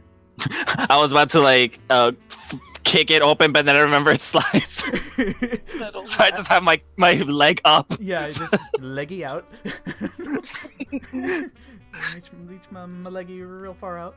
As you do that, the doors slide open. Your foot just extends outwards, and then you kind of like Ministry of Silly walks right in, and You don't really see anybody inside, but you hear what sounds like rustling going on in some scrap over to the right-hand side of the room. What'd you do? Maya. And then... No, not you, Maya. Not my dog. Oh, I forgot. I was like, She looked at me like, what? with that, something bursts out from the scrap pile, and it's a tiny kobold sliding outwards. Oh god, how long was I in there for? Are you okay? I am perfectly fine, thank you.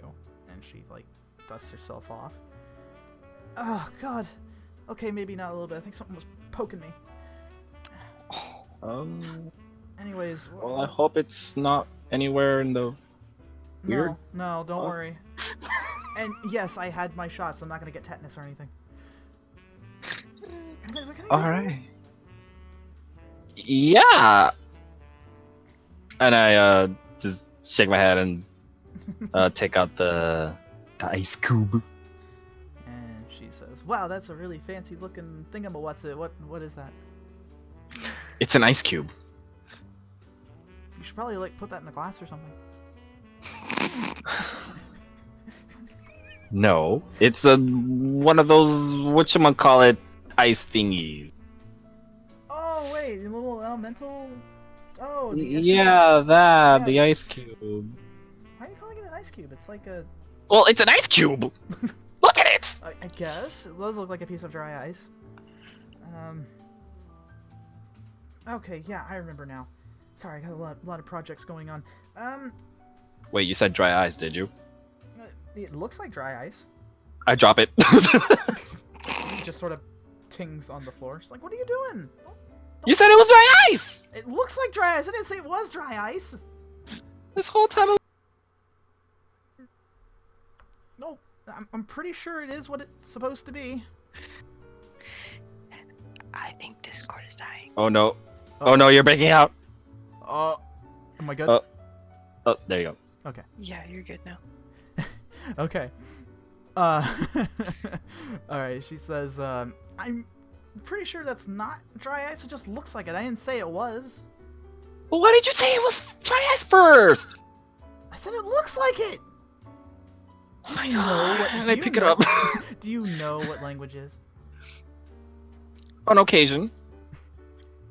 Man, and I'm When the it kobold. matters. I'm the kobold. I come from a society filled with broken draconic and lots of yipping. It's really annoying, actually. Anyways, that aside, I can help you with this. Just leave it with me, and I'll just take care of the rest. Can I watch? I mean, sure, if that's got nothing better to do. Nope. Okay.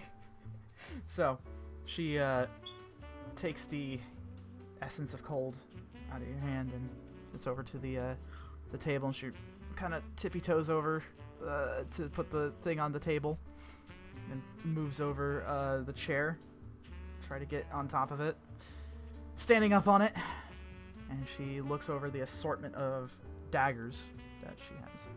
She says, "It was supposed to be like a dagger you wanted, right?"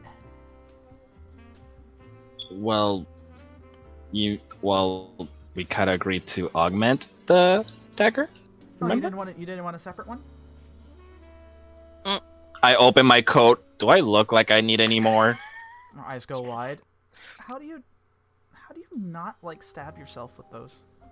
Ah, that's a secret. I think it's a secret I'd rather not want to know. Okay, sure, we can augment one of them. Unless you mean the other one that Thomas worked on earlier. Yes. Okay. Well, bring that bad boy on over. I bring it over. Okay. You place it down on the table. She looks at it, says, I see what Thomas was trying to do, but it's such an unorthodox design. That's fine. I can make this work, though. And, she... You sure? Yeah, I can. Just need a little bit of, little bit of magic to make this work. And I don't mean that in a sense of hyperbole. I really mean some magic. Well, I got plenty of that if you need assistance. Maybe. She goes ahead and gets the shard together and the dagger and takes a look at a little compartment at the hilt, or the little handle, I should say. And she flips open something and says, "Ha!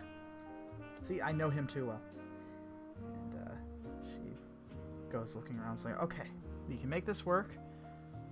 I'm magically not so inclined, so maybe you can help me with this."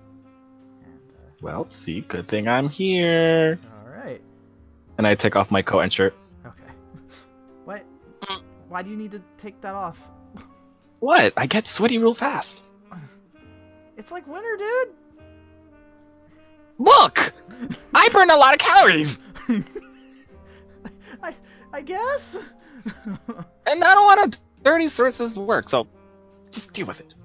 Okay. All right. No complaints. God. It was like more of a surprise than whenever I have to deal with anything Thomas has to deal with. Like, really. Okay. All I need you to do is just channel whatever magic's inside that shard into the dagger there. And then... Do I... What? Do I just...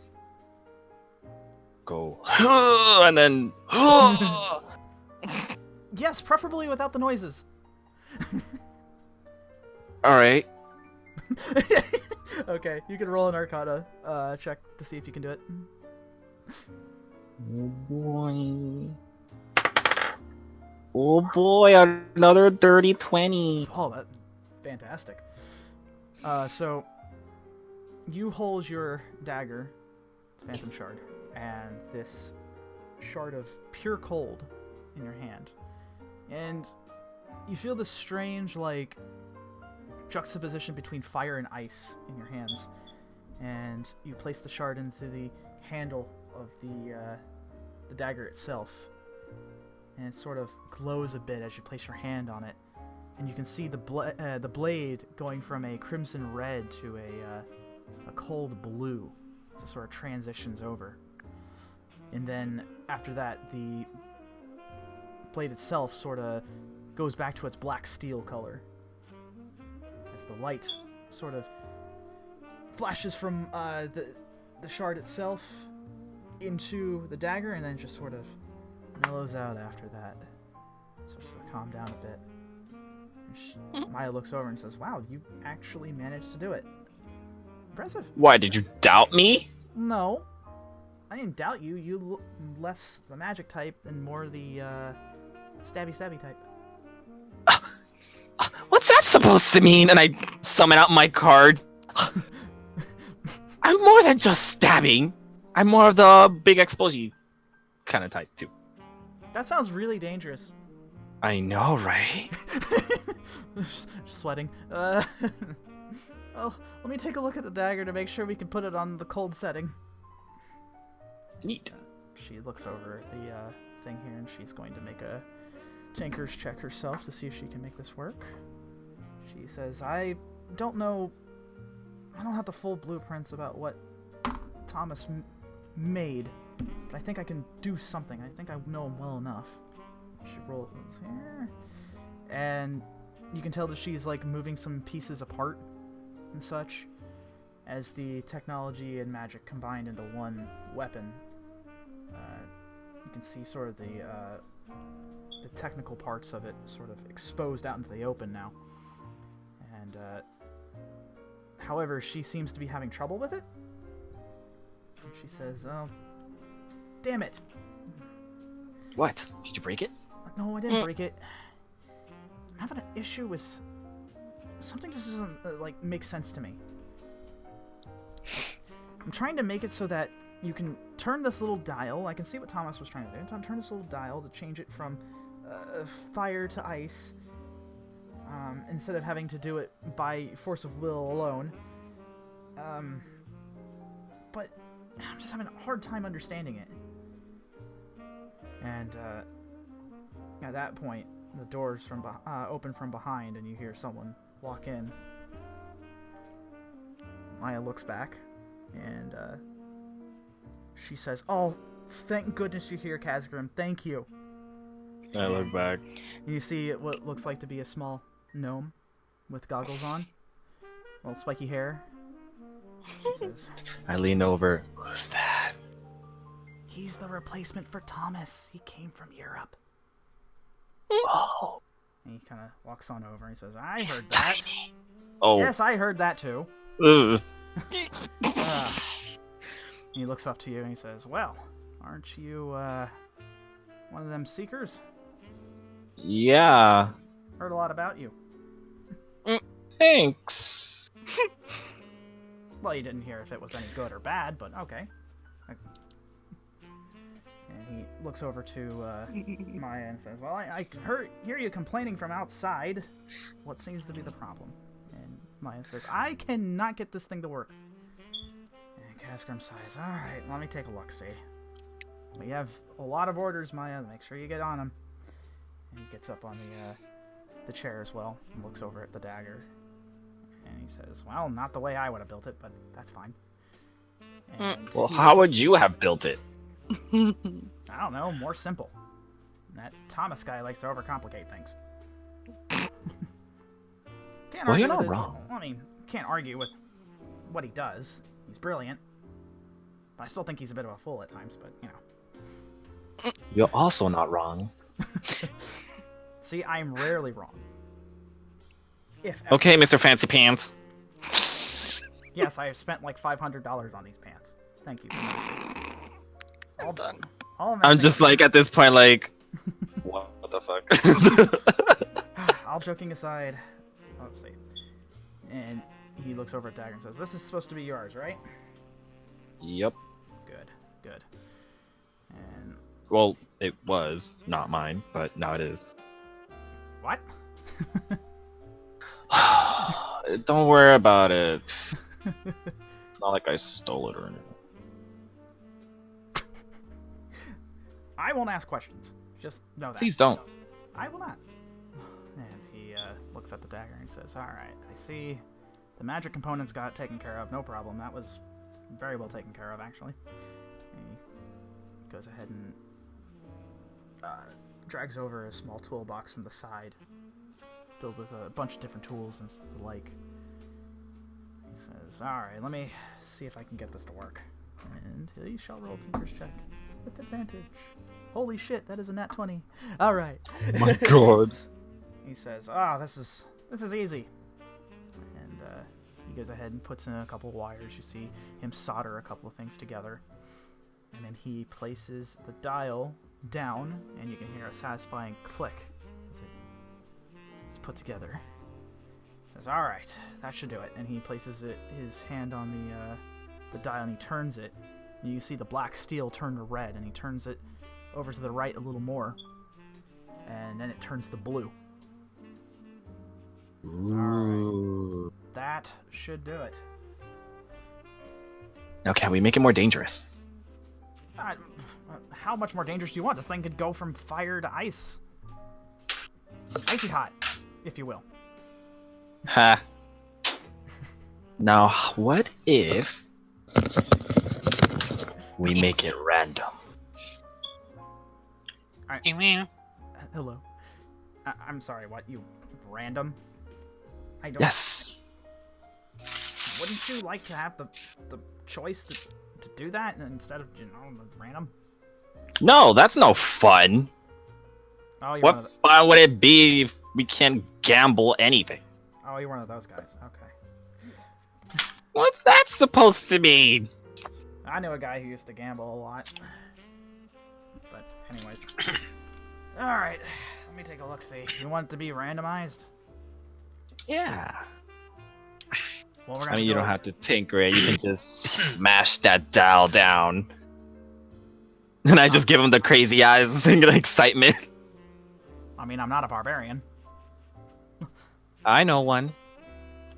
Yes, I heard about the Jolly Green Giant. Didn't he, like, smack you with a hammer or something? Can we not talk about that? He just sort of chuckles and says, "Okay, I won't press you on it." Alright, let me see. Instead of a dial, let's go with the switch then. And because he rolled really well, I won't roll that again. As he takes the dial out and he begins changing things up once more. And it only takes him about a couple of minutes as you see him working and soldering things back together and sort of cutting things out and placing it all together. And sure enough, there is just to be a switch now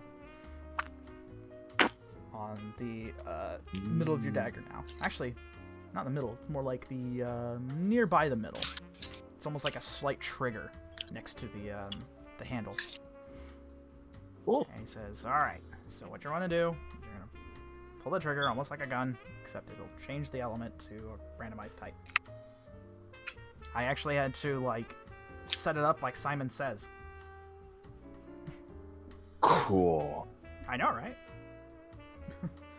Let's add more elements to it. Well, do you have the capabilities of doing that? No. Oh. Well, we could do it, but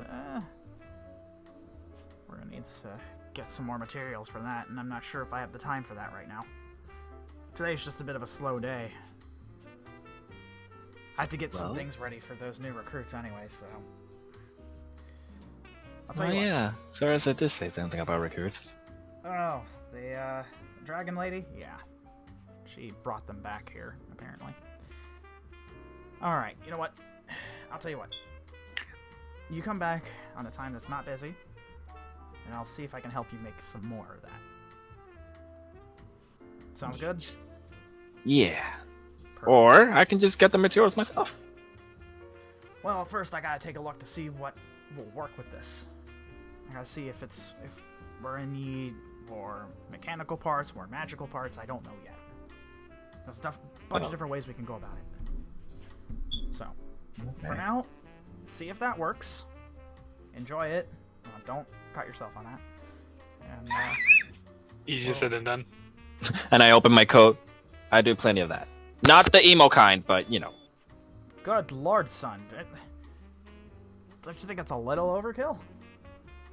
It's never overkill. He takes out a small rag from his pocket and taps his head. Oh, God. Oh, that's concerning.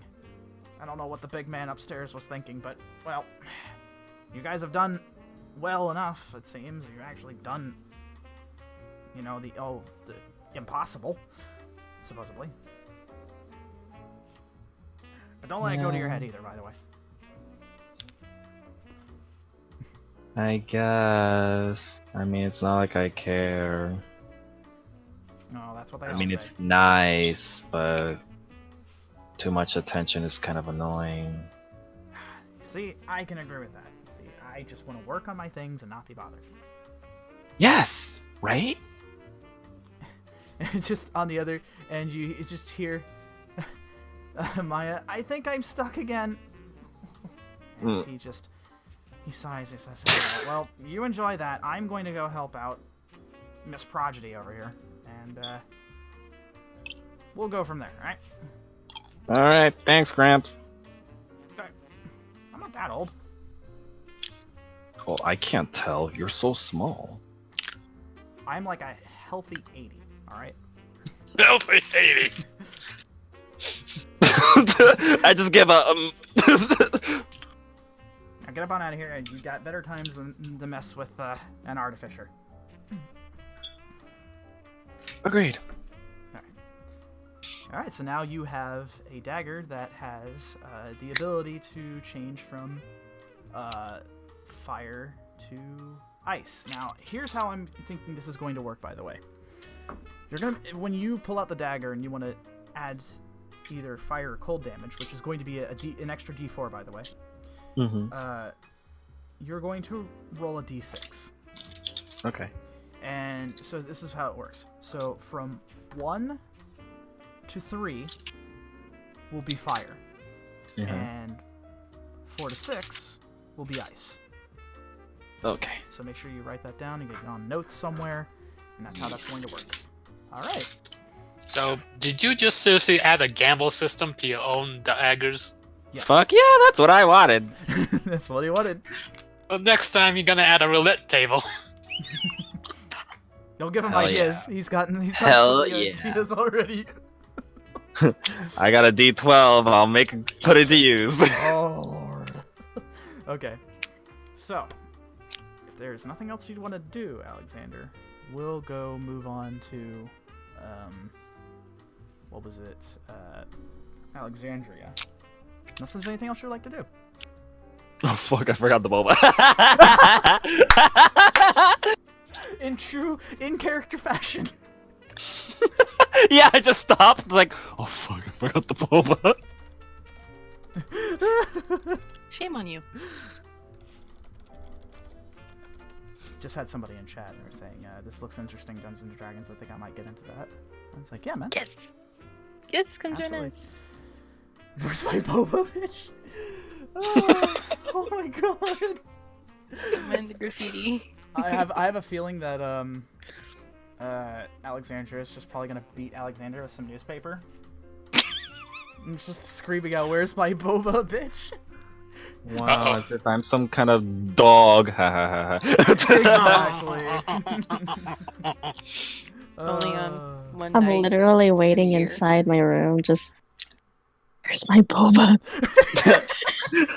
As I exit, I'm just gonna like after I say, "Oh fuck the boba," I'm just gonna shrug and go to the mess hall. Okay. I know what I'm doing, Dan. Well, Alexandria, this is, I would say, at the time when you are sort of sitting there. Alexander just got back, and you're wondering, where the hell is my boba? Around this time, he is done with his business with Kazgrim, and now you are in your room. What do you do? I'm just gonna put some casual clothes on and leave, and with Alice, I'm gonna look for Alexander. Okay, roll. Let's see. Roll scared. investigation. Investigation? Yes. That's a natural 20! Oh my Yo, god! today's the night of 20s. Holy shit.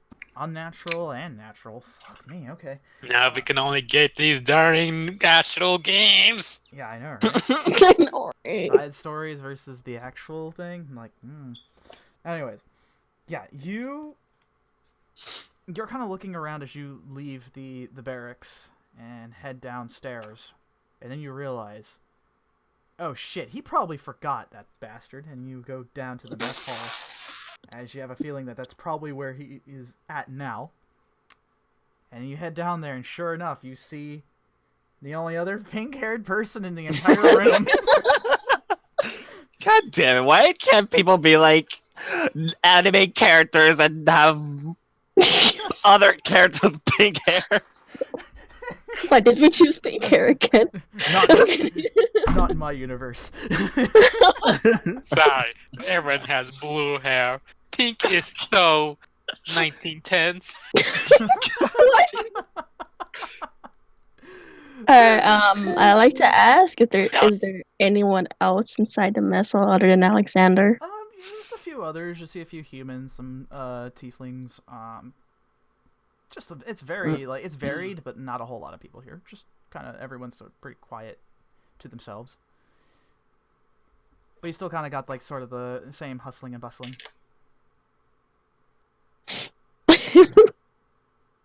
So, I'm just gonna like keep my distance, but I'm just like gonna keep an eye on Alexander from afar. I'm gonna take up my phone and just like text him. Hey, so where's my boba? I'm just like leaning against the wall, just watching him and his reaction from afar. I get my phone and I read it and I leave it on red. Yeah, you just see Alexander take a look at his phone. I'm just munching on food. Don't worry, I got some. Yeah, he I'm just gonna like give my phone a sour look, just put it in my pocket and just approach him. I get the twinsy vibe. Roll up my spine. Like, oh no, she's coming. Oh no. Yeah, you do approach Alexander. I nervously munch. I just stand behind him, arms crossed, looking down at him.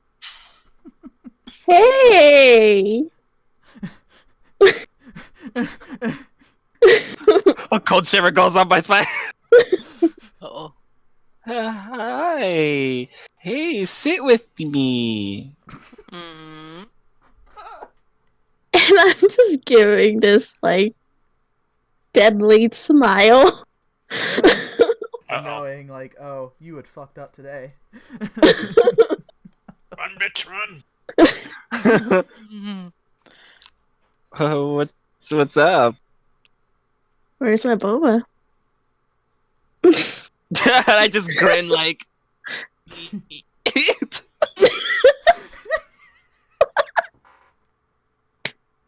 What now? Boba. I pick my ear. I'm sorry, I didn't hear what.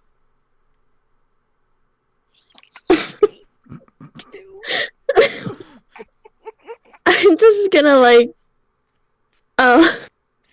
just walk up slowly and just sit down right next to him. I'm gonna put my hand on his shoulder Okay. and just Sweating. smile still. My boba.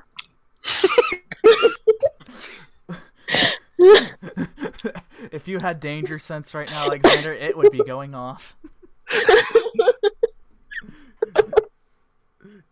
Oh, you're boba. When did you ask me that? Just with my hand still on his shoulder and with my other one, I'm gonna take up my phone, bring it up on my screen, and just show it to him. The whole text conversation. Which is very one-sided, by the way. Yeah. Yeah, you take a look at the text history, and it's just a lot of Alexandria's text and no responses. Oh, right. Yeah.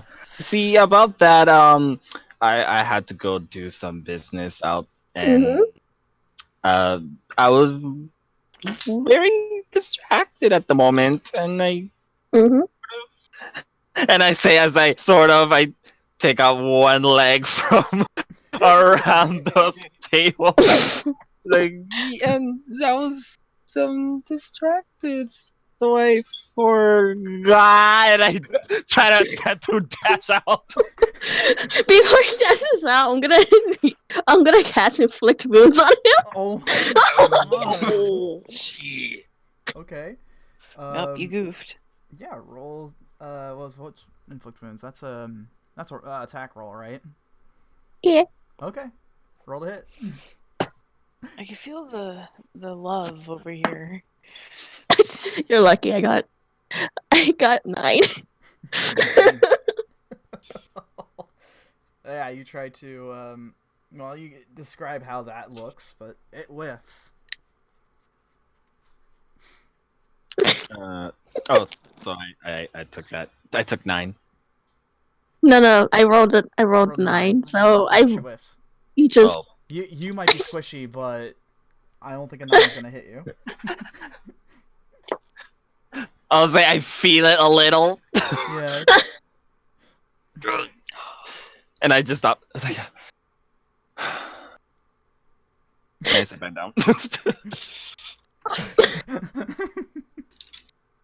I'm just gonna follow after him.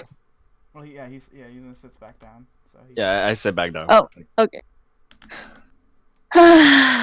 Fine. I owe you next time, okay? That's 2 bubbles you owe me. Why 2? Don't worry about it. Oh. Sweating. At that instant, actually, as you're sweating, Alexander, you happen to notice something lands on the table, but very, like, gently, and you look over and you see a raven. And the raven has a letter in its mouth. Oh, get a pretty bird. Um. And it drops it down. I see this too, right? Yes. Okay. And then it just sort of stares at you, Alexander. And then takes a piece of your food and then flies off. Hey! And then you hear from the other side what probably sounds like a dwarf says by, "Oi, go back here, laddie, I need my chicken." Dude! Wow. While he's freaking out, I'm gonna take a food from him too. Yeah, you see that the dwarf is running after him with the stubby legs after the raven. Shit. And he runs past your table. And as you're distracted, Alexandria takes a piece of whatever you're eating.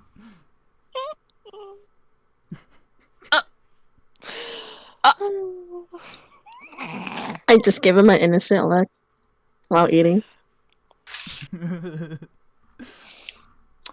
This is why I wish I was an only child. Same. Anyways, I see the note, right? Yeah, you see the letter.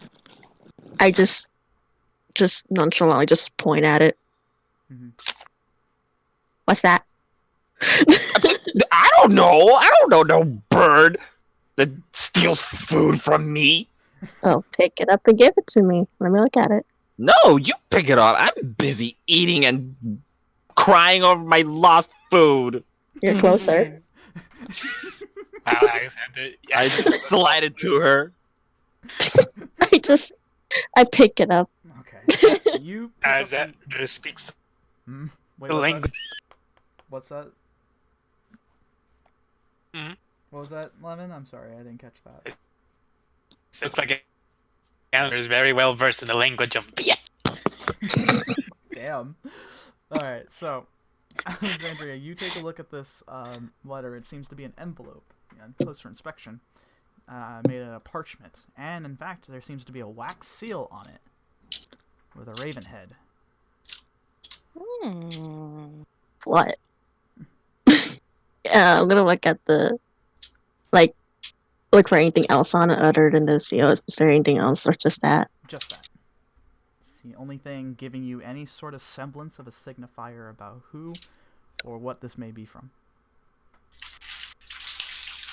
Huh. I look over. What? You got a fanboy too? 2? Yeah, I got one too. I don't believe that. Well, neither did I until I went. Turned out he's pretty cool. How did that go? Real well. We played some card games. We showed each other our daggers. Each other's hair. Phrasing. Take it however you want. And as he's actually talking to me, I'm gonna open it up just a little bit. Okay. Yeah, Okay. we totally share some stories of each other. As Alexander is recounting his time with the dealer, you open up the wax seal and a slight just spark magic sort of hits as you take the seal off. I It's, got to barely enjoy a noticeable. guy getting kicked, out of the barn.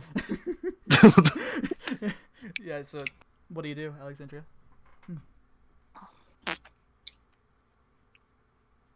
Wait, so I didn't quite catch it, Discord. So, okay. When you opened up the wax seal of the envelope itself, what you saw just for a brief second was a spark of magic, white, sort of, and so that very just barely noticeable, and it sort of shifts across the letter itself, and then just nothing. Well then. I'm just I'm just Oh, it sounds like you had a great time. Anyways, I'm gonna go back to watch my K-drama now. Oh, okay. Oh, you actually want to hang out with your sister? Ooh. Wow, Wow. that's what I thought. And I just like, stood up. I stand up and pat his head and leave. Don't touch me. Whatever. Whether or not it was condescending or not is irrelevant as you leave and go back up to your room. When you do reach your room eventually, you open up the letter, and the first thing you notice is that it is indeed addressed to you specifically. And it says that you are needed at the Raven's Temple. Oh. Come along with whoever you like who is close to you. However, anyone who isn't is forbidden. We'll talk later. No signature signifying who it is, though. I'm gonna look at every side, the other side of the letter, and just look around my room. I'm just like, I have like the most distraught look in my face, like what? Yeah, you look around and your room seems to be untouched. It's just your little mess that you call home. And with the letter in my hand and my phone, I'm just gonna text Alexander. Okay, you said it at the phone. Hey, this. Wait, actually, I'm just gonna call him. God damn it. I can't put that on red. Yeah, so Alexander, your phone starts to ring. I look at it and I ignore it. But then I look at it. I ignore it a little bit more. But then I look at it and I pick up. After what seems like forever, with that like 4 or 5 rings later, he does answer. What? Hey, are you busy? Real soon? Or just now? Busy eating. Well, after you're done eating, will you be busy after? I guess not. Cool. I'm gonna drag you to somewhere if that's okay. Oh my god. Where are we going? I'll tell you the details later. Can I declare that I'll be busy later? No. Fine. Okay. Cool. Thanks, bye. Alright. I just deadpan. Alright, so I'm just gonna take that time to clean myself up and get dressed and stuff. Alright. Yeah. Okay, so you get your... Is it your regular outfit that you do for Seeker's business, or just... Yeah. So we can get a general idea about, like, what we're envisioning in our heads here. Okay. Cool. So yeah, you get your outfit on, tie up and everything, and you head on out. Go ahead and meet up with Alexander back at the mess hall. I imagine he's probably still eating. Yes. Stuff it. Very slowly. You're still eating? As I told you. Anyways, I'm actually just gonna show him the letter. Interestingly enough, when you take a look at the letter, Alexander, you see what looks like just to be an ordinary piece of parchment. No words. Cool. Yeah. I'd like to go to this place of emptiness. Huh? What? Is this a joke? What? I looked back at the paper. You see the note that you were left with.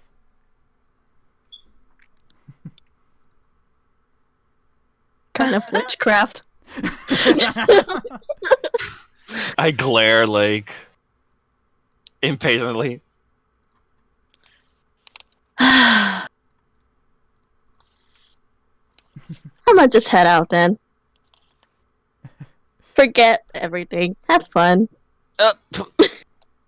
No, I'm coming with you. What if this is some weird trap and you get kidnapped again? Then Wraith shows up and I'm not gonna get Stab. kidnapped again. We'll be fine. I'm coming.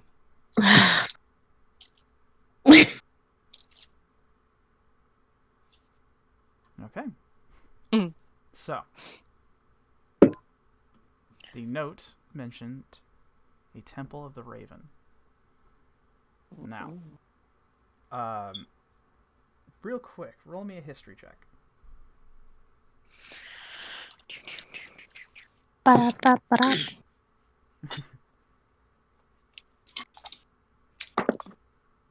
19?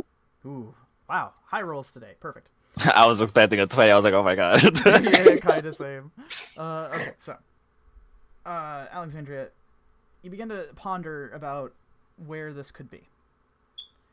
However, a thought strikes your head, Minute, and you remember hearing about the incessant talk about Bahamut from Bilg. And you remember him talking about that there's this little place for all the little things in there. There's a bunch of religions. That's not that good because it's not Bahamut. And you remember from that there is a square within Dawn City solely dedicated to the good religions of creation. So things like, of course, Bahamut. Torm is another one. You also remember. You have a feeling that you're probably going to be able to find what you're looking for here, or at least a semblance of an idea.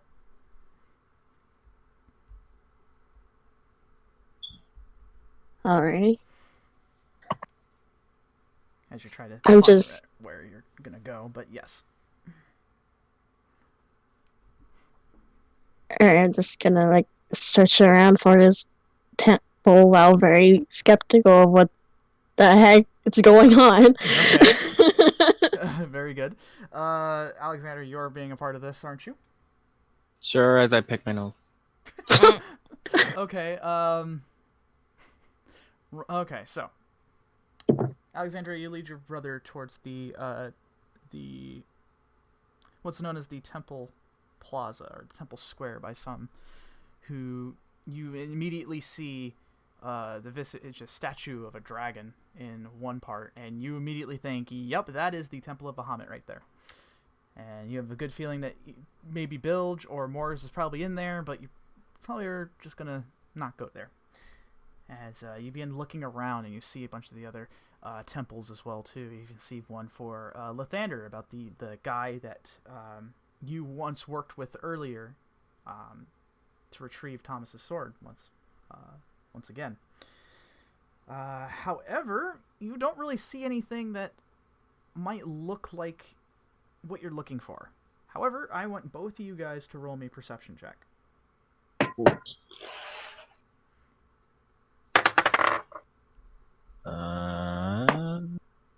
Oh, 15. 15? Okay. there's the low roll.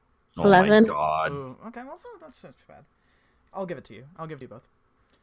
Kind of puzzled to figure out, like, you know, where the hell is this temple as you're looking around. You do happen to see a sort of flock of ravens hanging from one of the horns on top of Bahamut. Oops. And interestingly enough, when you kind of squint your eyes and look, the both of you, they seem to be staring at you. What do you do? Oh no. They're gonna steal my food and I don't have any. I'm just gonna put Alice away just in case. Okay. And just... I see the ravens, right? Yes, you definitely see them, and they see you, and you are staring at each other. Shoot! Shoot! No food here!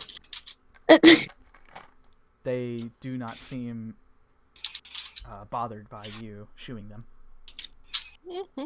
I'm just gonna look like a weirdo here and just approach them.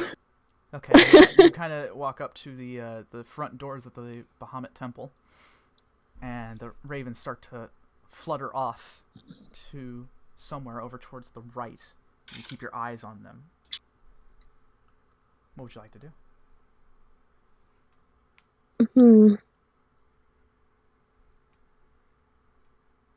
I'm just gonna look back at Alexander and just say, hope he can keep up. And I'm just gonna follow the raven. All right. We're following some creepy food stealing birds. Yes. So it seems as you start to lag a little bit behind your sister, but you do manage to catch up. As you begin to follow the ravens, they seem to stop at on one of the trees nearby, and then as you're following them, it starts to get a little darker as you're heading under the canopy under the trees behind the Temple of Lathander. As you begin following them a little more, keeping your eye on them the best as you can. However, it's like watching a black cloud, essentially, as they begin flying. And before you know it, as you look behind a few more trees, you see what looks like to be a dilapidated temple of sorts. Something sort of would be standing outside, like some statues and the like. However, they've seemed to have crumbled a bit, and you can't really tell what it is. But the ravens sort of hang out outside. They place themselves on top of the temple itself, in which you see what looks like to be two large stone doors leading possibly downward, as you don't really see much of a building. What would you like to do? This is kind of freaky as hell. More freaky than that last night at the Christmas party. We don't talk about that. I just ignore him and just approach this. Where are you going? The ravens do not fly away as you approach. In fact, they seem hell-bent on watching you approach the doors. Creepy.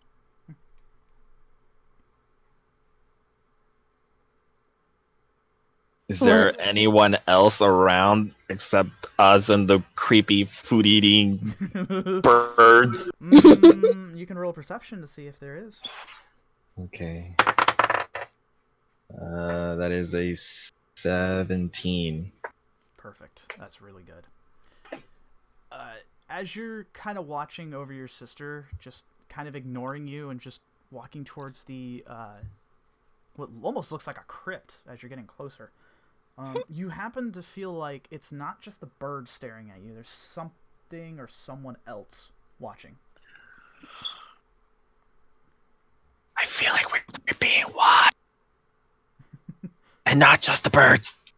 Oh, I was gonna say, if it's the birds, then that's probably why. Oh, I think there's someone watching us. Give me the heebie-jeebies. I've been to scarier places. Oh, really? Yeah. Oh, yeah, you have actually, yeah. Yeah. Yes, I have. Anyways, it's just... As you're about to approach the double doors, you would hear sounds like footsteps approaching with the grass crinkling underneath. And you look over to your right-hand side, and the ravens do as well, too, and look at this person. And from the distance, it almost looks like one big-ass raven, but as it gets closer, you notice that's actually what looks almost like a plague doctor. Watching. Oh. He approaches. I shriek and lift one leg up and You hear what sounds like a slight chuckle. That's funny. And he looks over to you, Alexandria. Says, I see that you've gotten the note, yes? As he approaches a little closer. I hold up the paper. With the raven insignia still, the wax seal still left on it. Mm-hmm. And he places his hands together. He says, "Good, good. You're just the person I need to talk to." And he pulls out what looks like to be a holy symbol from his coat. And he does look like a lot like a plague doctor as well too. He's got the mask on. All you can see is just sort of the large goggles for eyes staring back at you. Says your biggest fan is fucking creepy. And he holds out a holy symbol, what looks like a raven head, to you. And you're pretty familiar with this, right? Alexandria would be familiar with this. I'm not into this religious humbo jumbo. Yeah, you wouldn't, Alexandria, but Alexandria, on the other hand. I would say yeah after like reading Yes. a lot of it.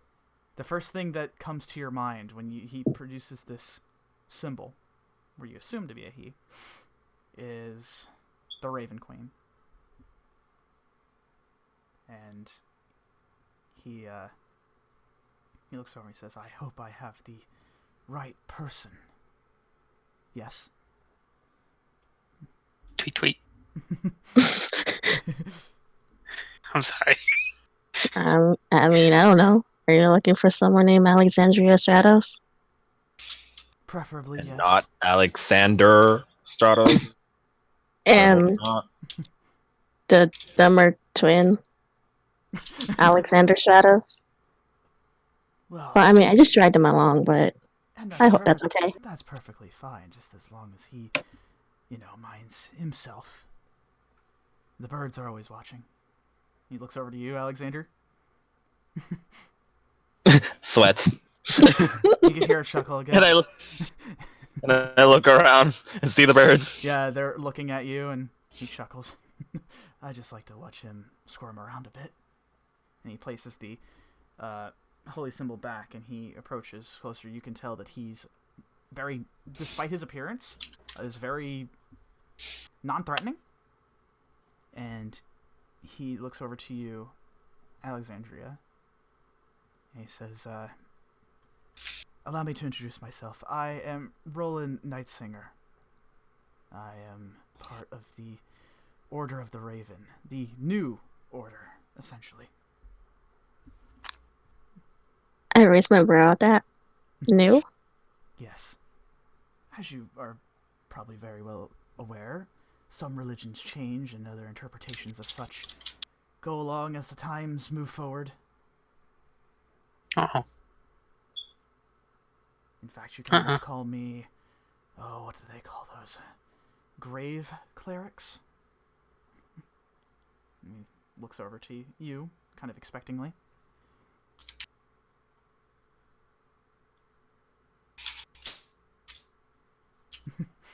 Good. Grave clerics? Was it Tullius had to go real quick, so good night, good friend. We will catch you next week. He has some stuff he's got to take care of, so everyone, yeah, you'll get the scoop from Rose later. So everyone, good night to Tullius. And, Good night, Tullius. all right. Anyways, back to you. What was the question that you had asked, Roland here? Just repeating, grave cleric? Yes, I thought you'd be familiar with that. Yes, my order is tasked with taking care of the undead, for it is a mockery of life, and especially death itself. Death is in fact a blessing, and they spit upon it. I lean over to Alexandria. To the Oh, what's that? It was cutting off. Are you into this kind of stuff?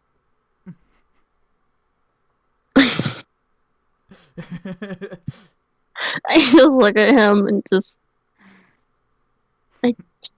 trust me, I'm kind of confused as you are. Okay, good. He kind of straightens up a little bit. He says, "It seems that I may have to explain a little more, spell it out, I suppose." And he says, "I had once heard that there was a cleric that had once arrived at the Silver Hand just recently, within recent time, about, say, almost a year ago, and I've been keeping tabs on that. After I heard that the Seekers were back together, this was a momentous occasion. But however, I had to find out if this cleric was best suit for what we need. And he looks over to you once more, Alexandria, directly. You can almost feel the eyes from behind the goggles staring at you. And he says, I believe that I am indeed correct. You follow her, don't you? I just tilt my head.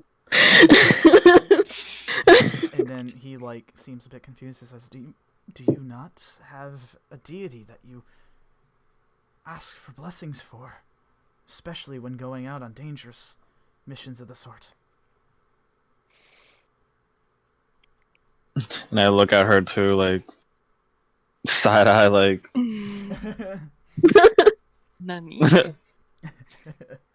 hello? I just sigh and just. To be honest, it's actually been a question that I've been asking myself after seeing, Bilg and Moors with their Bahamut. Oh dear, are those two that seem almost inseparable, and the other one got tattoos put on his arms? Oh, that poor thing. Yeah. As you can tell, news travels fast. I can see that around here. Well, the Seekers are ones that we look up to. And I say we as in the citizens of Dawn City. The Silver Hand has done much for the world, but those artifacts are a bane upon mankind and, well, everyone else involved as well. All the races of creation. And he sort of puts his hands back together and he says, however, back to you once again, Miss Stratos. I had once heard that there was someone who was much like us. Those who called upon the powers of her, the Raven Queen. And he looks towards you sort of expectantly, almost seemingly excited. Says, I do have the right person, yes?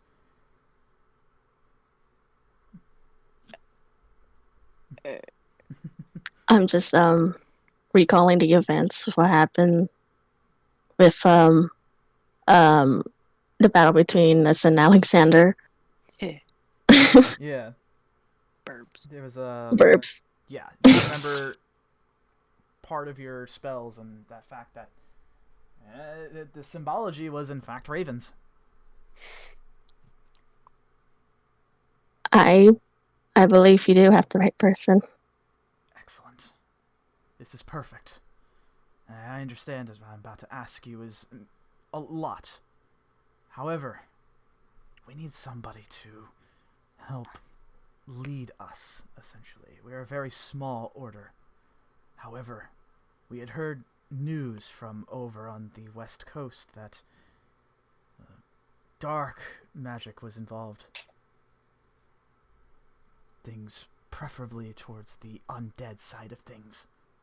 A foul mockery upon our own work.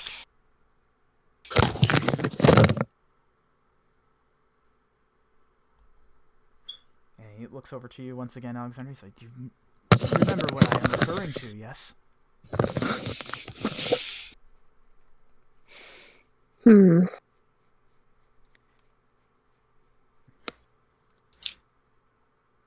Kind of still looking about. And he says, Maybe not. allow me to spell it out a bit. And he sort of looks around a bit, kind of nervous a bit. And then he leans in and he says, does the name Orcus mean anything to you?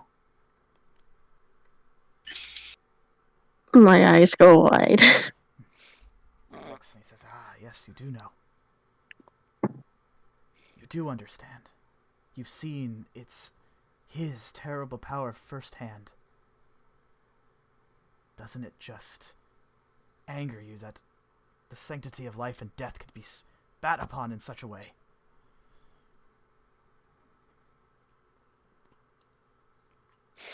Sort of looking expectingly at you for your answer.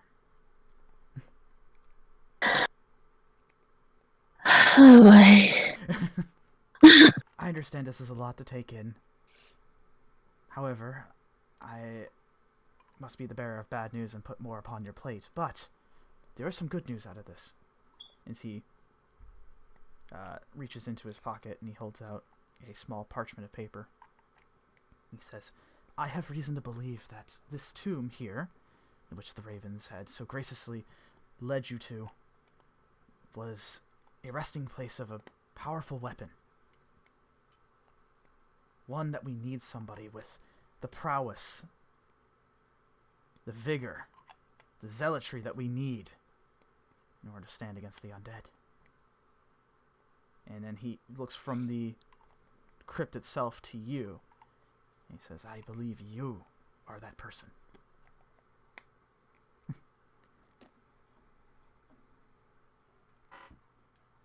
And, This is really a lot to take in. I completely understand. It is. However, it was a tale of once of a great hero of sorts. One that stood alongside the Raven Queen, but, of course, does that not mean that they are evil? Death is just a part of life. The same coin, essentially, just a different side. Anyways, they had once helped the world a long time ago. However, they had left their weapon behind for a successor.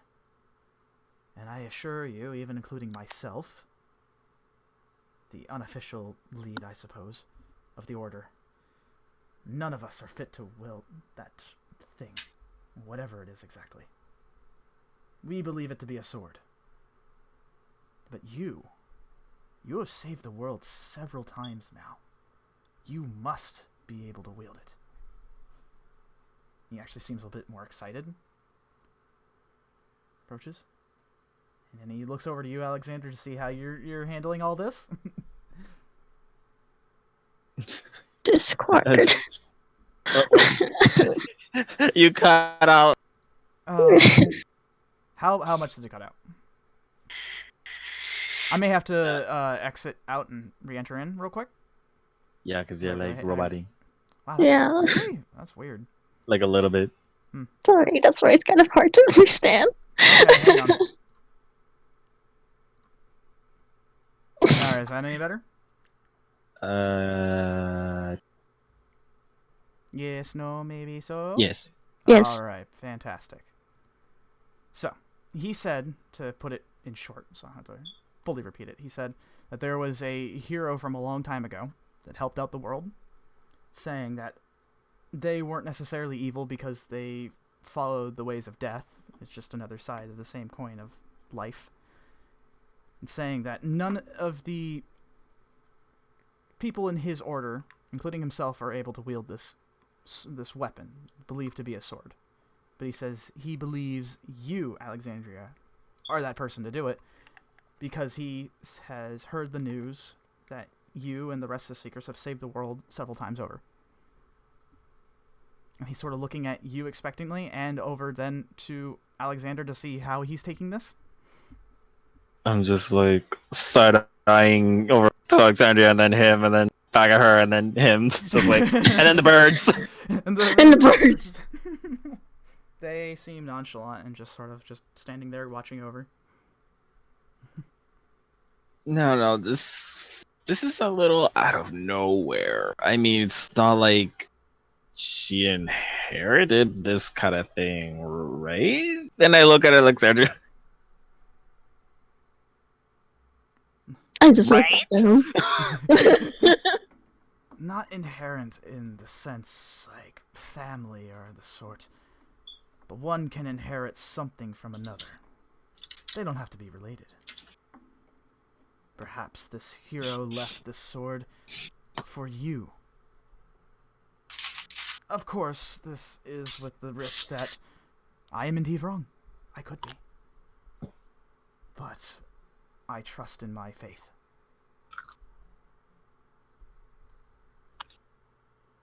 There's a strong feeling in me that I have to do this. Well, you don't... Please understand, Alexandria. I hope not to impose anything upon you. I just want you to understand that this... I feel, personally, that you can have this on the behalf of our order. However, you don't have to try to go for it. That is to say, if you can get it. As he looks over at the tomb and he says, it seems that it has been locked behind a few, well, measures.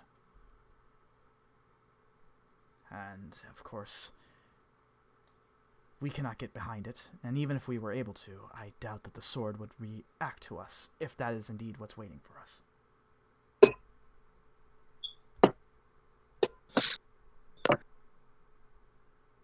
looks back at you.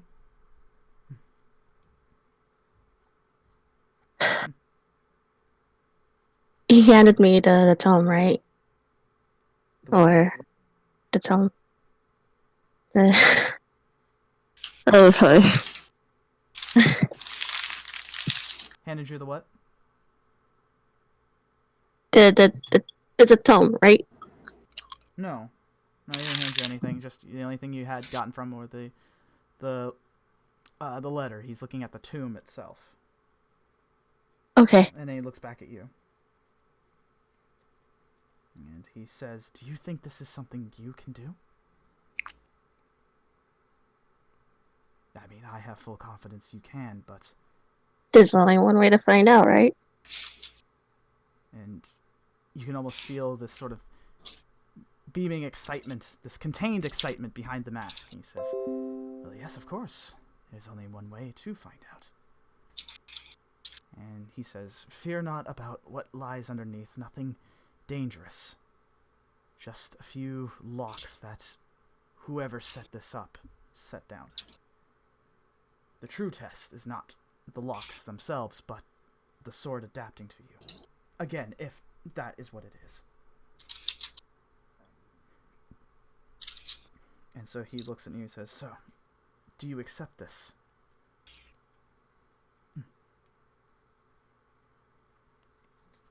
Only if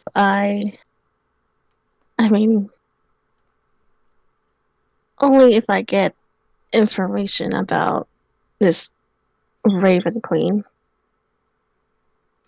He nods and he says, I would like to learn more about this deity. good. Yes, I can help you understand a little more, if that's the case. Good. And he reaches into his front pocket of his coat, and he produces out a golden key, sort of faded out a little bit by time itself, as you can see as he produces it. And he walks over towards the doors, places the key in, and he says, this will be a trial, right? But one of which, if you succeed, is yours for the taking. Whatever lies underneath, that is. And I accept to teach you what our order knows. That much you do indeed deserve. It's not... Alright. Good. And with that, he turns the key, and you hear something click, and what sounds like machinery, as gears begin to grind and turn, and then you see that the door starts to open by itself, very slowly, the stone grinding against stone underneath, and inside you see what looks like to be a pitch black walkway. The stairs descend downward, and he gestures towards the tomb itself, towards the darkness, and he says, please be safe. We have no reason to believe that anything down there is meant to harm you, but there could be measures in place, and who knows, possibly some others could have tried to get in here. We've had an issue with counterfeiting as far as keys are concerned. So I have them watch over. And he looks upwards towards the ravens. And he stands upright with his hands behind his back, and he says, "Now then, I shall wait here until you are done." I just nod and look at Alexander. So Alexander, how are you handling this? You sure about this? You're gonna go on your own? I mean, it's a trial for a reason. I can do it. All right. Okay. All right, very good. So, do you descend downward? Yes. All right, you begin walking past Roland as he looks to you expectantly, and you can hear him as you begin descending down the stairs. He says, "Good luck." Not that like you'll need it or anything. Just still walking away, you just see like a salute from her. All right, both of you begin walking down, and your sight becomes from that of the colored the greens and the woods and such to black and white with stone, dilapidated and old as time has worn it away. Begin walking down further and further, and you realize, wow, these stairs really go on for a while. You said it was pitch black too, right? Yes, you have dark vision though. You can see it. Okay. Both of you are Azamar, so you have dark vision. So. Oh, I was allowed to go into. Yeah. Oh. Yeah. Oh. So both of you are walking down. It's the stairs itself are kind of uneven, as some parts of it is chipped, so you kind of have to like watch your step a little bit. But you manage to get down just fine, as the stairs lead in from one hallway to another, as it turns to a sharp right. And as you turn the corner, you see what looks like a stone temple room. As you see one side of the room itself, a raven. Part of it is broken off. You see part of its wing is kind of broken off, and the other one seems to be missing its head and part of its body as well too, as time has sort of eroded the stone workings here. However, you see what looks like to be a wall. Just a wall standing straight in front of you. No doors, nothing. This, in fact, almost looks like a dead end, but there seems to be no other way to go. What do you do? Fucking wall. Yep. It's a wall. Also, just so that you have your notes, I know some of you like to keep notes for characters and all that. I shall. This is the name of the guy who you had just met. From the Order of the Raven. Okay. So. Alright, so you said that there is a door? No, there's just a wall. This looks like a... Wall. As you turn the corner to the passageway, the hallway that leads downwards, all you see is just two ends. You see what looks like two braziers on each end as well, too, of the wall. Unlit, however. And just one big-ass wall with no doors or anything. In fact, this looks like a massive dead end. Oh, looks like a dead end. Okay, I'm going back.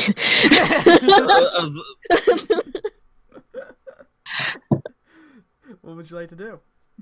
Can I look around and just see if there's anything I can find on this stupid wall? You don't really see anything that's out of the ordinary. It's just a big stone wall. Seemingly pretty old. But other than that, and two braziers on each end of the wall, both on the left and right, but nothing else. Well, You think any if ideas? I punch it, it'll go? Okay.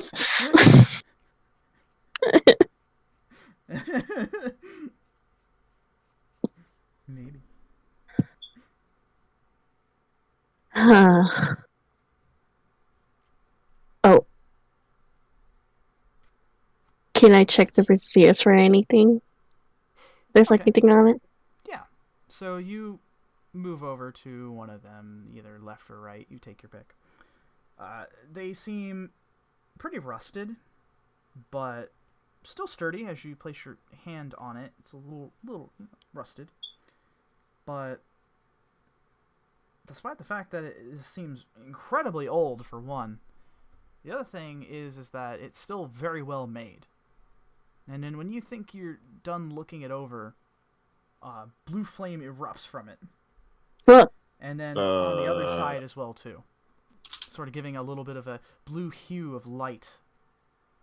I step back, seeing this. What did you do? I just looked at it. Well, don't look at it. Can she breathe on it? Did anything change when that happened, or When you look other at than the flame? when you look at the wall, you do happen to see what looks like words being written on the wall. However, they seem to be in a language you should understand. Not common, though. Celestial. What? Oh. And Alexander, you do happen to read it as well, too, as it begins to form the sentence. And I shall read it to you and copy pasta it as well. Let me just grab it real quick. Okay. This one's going to be a... Alright, let's make sure I have my notes together. Okay. So, this is what it says. Alright? I am something people love or hate. I change people's appearances and thoughts. If a person takes care of themselves, I will go up even higher. To some people, I will fool them. To others, I am a mystery. Some people may want to try and hide me, but I will show. No matter how hard people try, I will never go down. What am I? How I could read this, I have no clue. But And this sounds like more your territory because I've gone. I feel like it was a mistake bringing you along. What? Well, I mean, what if you get attacked and ambushed someone coming and out. kidnapped? Someone coming out and yelling out Raggle Fraggle. So yeah, that's what's written on the wall. What's strange is that, interestingly enough, you've never really seen Celestial before, but yet it's like reading English to you. You can pick it out. It's strange, yet familiar. What would you like to do?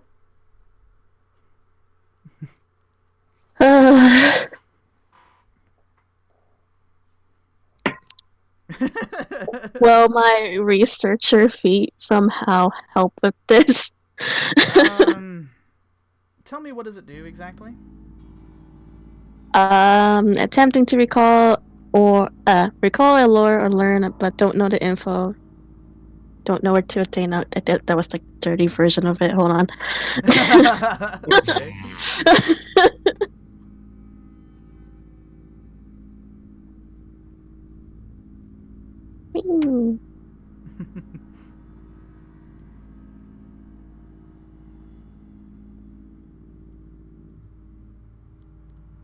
Nope, that's not it. But...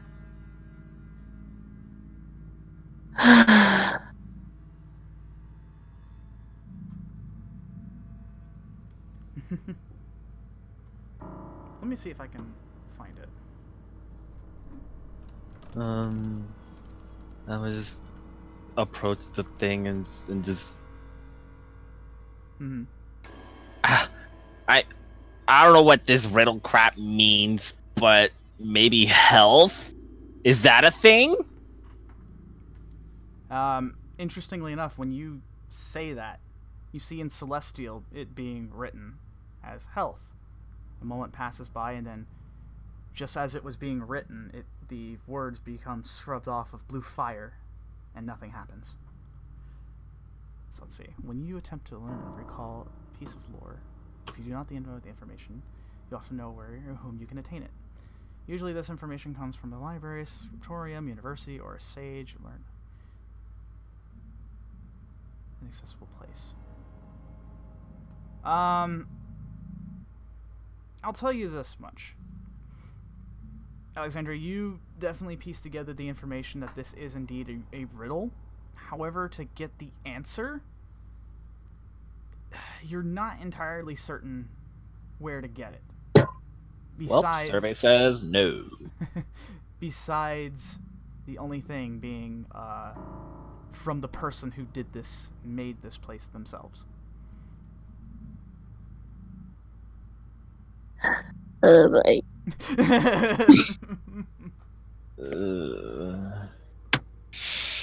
I was not expecting this, but you know what?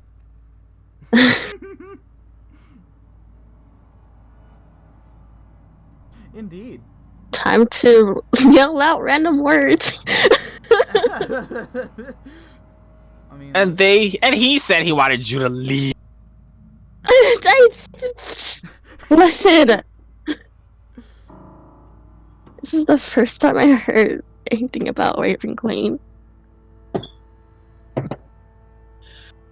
And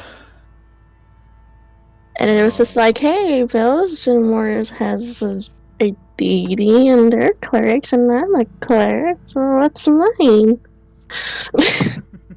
And then here we are.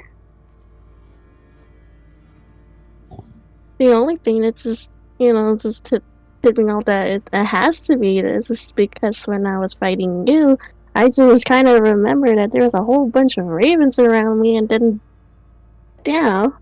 Oh yeah, I remember that. You attacked me with birds.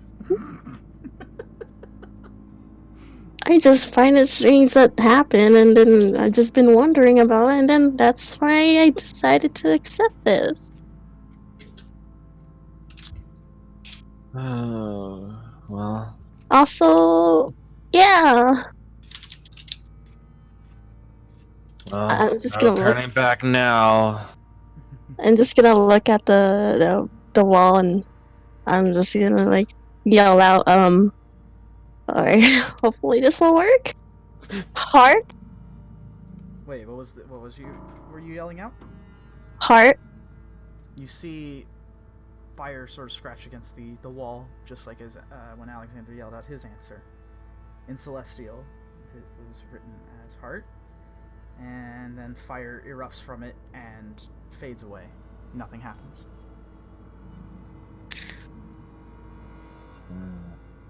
Is this revenge for all the puzzles last time? I feel like it is. It most certainly isn't. I'm just gonna stare at the one. Intensify. Yes, this is a wall. With a different language that I somehow know, despite never being taught it. Strange. Strange. Alexander, can you actually read this? Apparently so.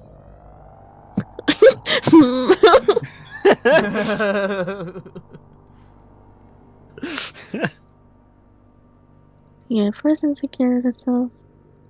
For fire, the people of water. Intensifies.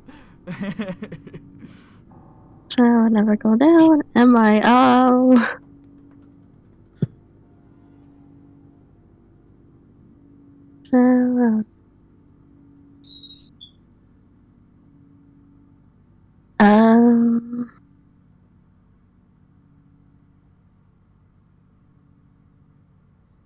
Thinking intensifies. If you need a hint, you can roll investigation. Yes, please. Okay. Also, I'm only going to allow this as well, too, because you have a researcher feat, so... So what you roll? Can my side be firm? My side's super soft. With sleep number 360. Oh, no. Wait, did I actually just... Both adjust your comfort with your sleep. Did I actually just roll a d12? Good jorb. Hold on. There you go. What did you roll? A d12. That... I rolled a d12. That didn't work though. I got a 4. Yay. Oh my god. You rolled a 4 with your d20 for reals, right? Yes. Oh Yeah. lord. Okay. Yeah. It was an actual 4. No, just a 4. Oh, you don't have any. Straight 4. Oh boy. When you read books, brother, no, you stay ill. They're more like know, romance novels and not K-drama knowledge. It's okay. K-drama, why can't you solve my mystery? Wow, that's concerning. how could I put this? You're kind of at a loss for this, Alexandria, but you do have a feeling that what Alexander had said was indeed on the right path. He was getting somewhere.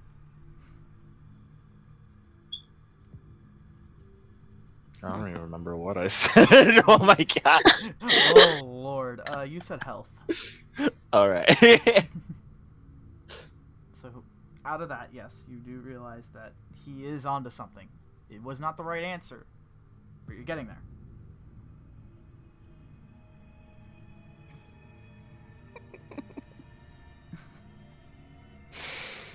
Yeah,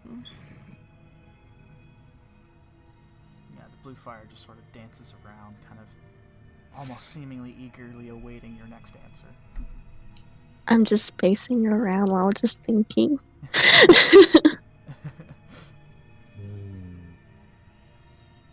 So, all the colors I am this.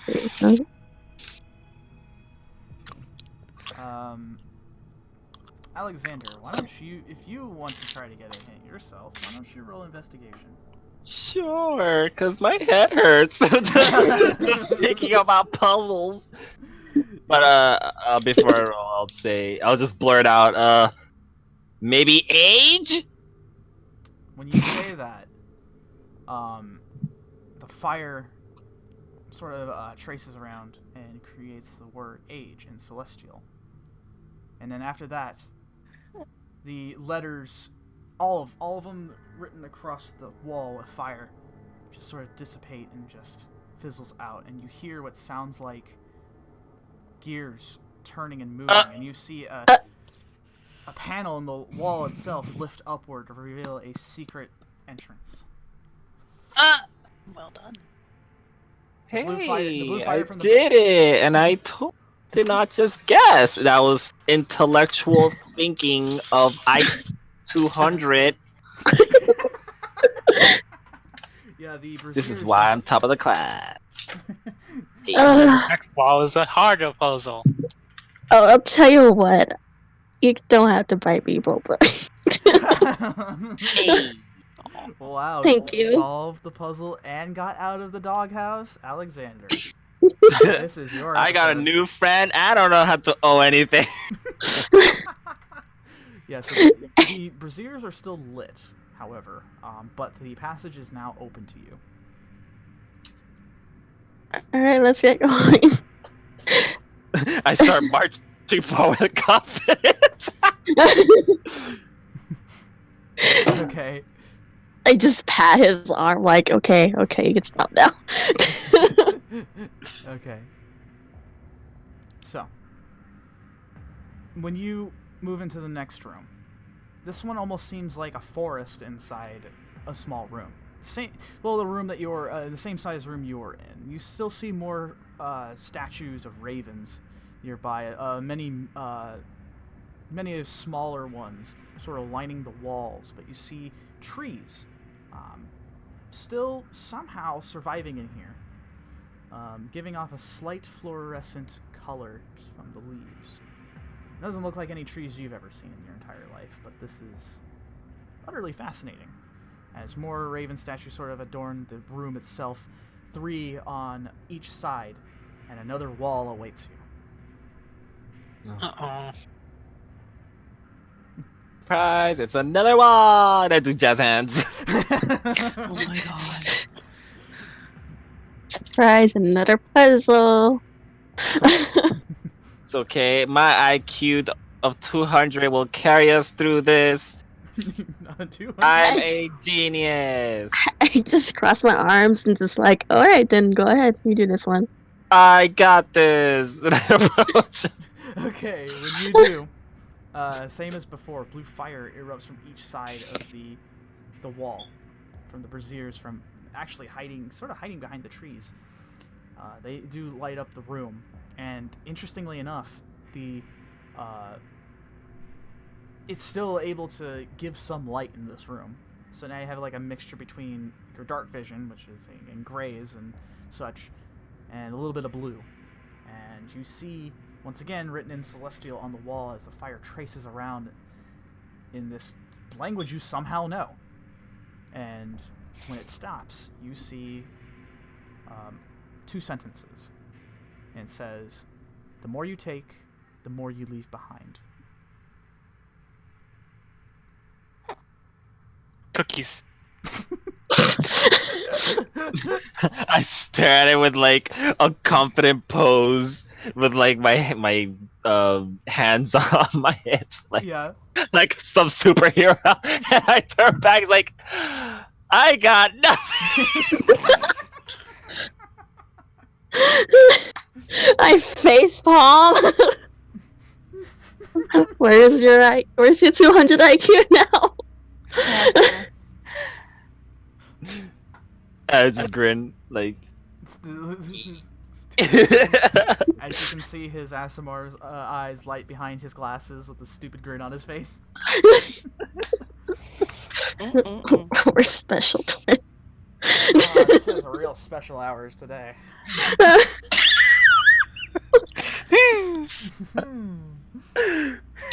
Feel like I know this one.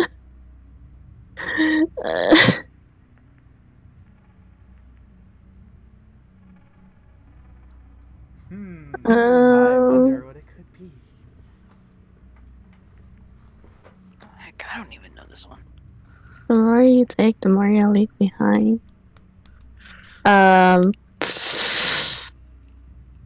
Swear it's a blah, blah, blah, blah, blah, blah. Okay.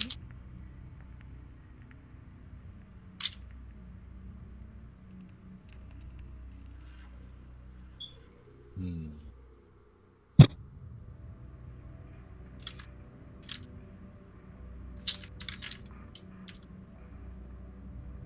Hmm. Hmm.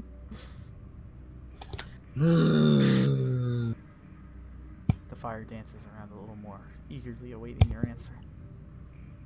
Don't sass me, fire. Don't sass the fire. It sassed me.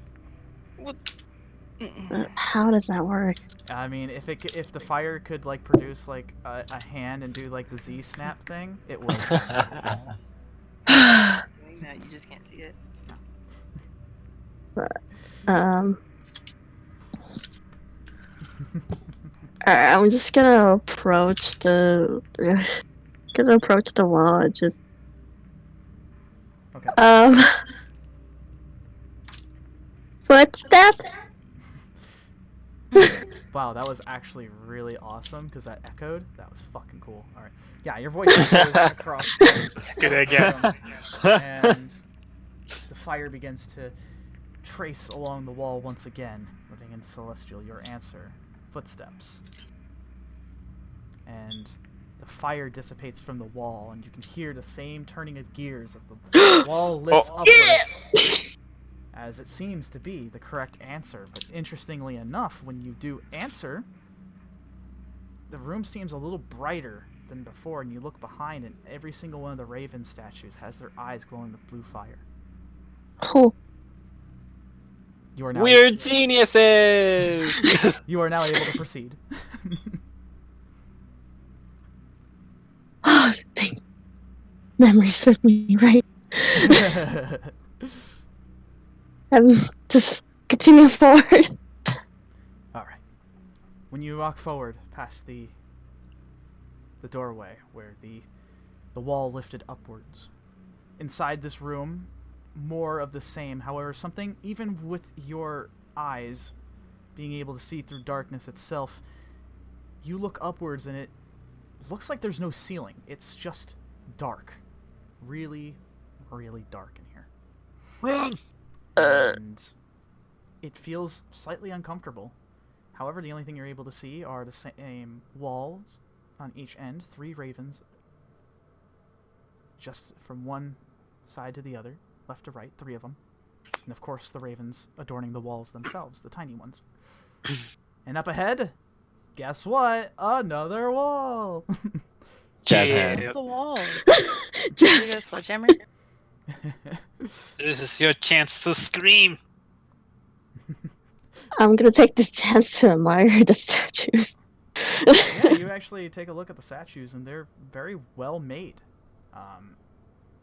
They actually seem a little darker than the other ones that you saw previously.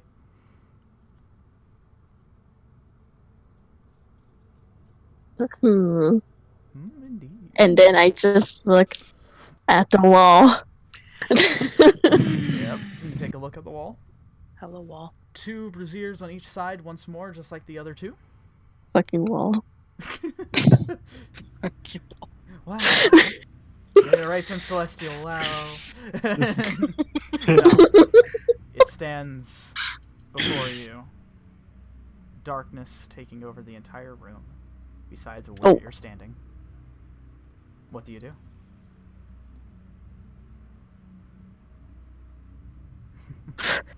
Look around like, what the fuck? Yeah, it seems like as you're getting closer to this wall, it just keeps getting darker in this room. Alexander, are you still here? I wish I wasn't. Okay, cool. And knowing that he's here, I'm just gonna keep going. Okay, you approach the wall, and the braziers light up once more. And just as before, in Celestial, fire begins to light across the wall. And you see another phrase. It says, "Only one color, but not one size. Stuck at the bottom, yet easily flies. Present in sun, but not in rain. Doing no harm, and feeling no pain."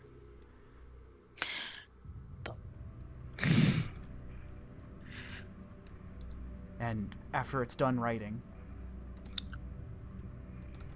it just it almost seems like it's expecting an answer.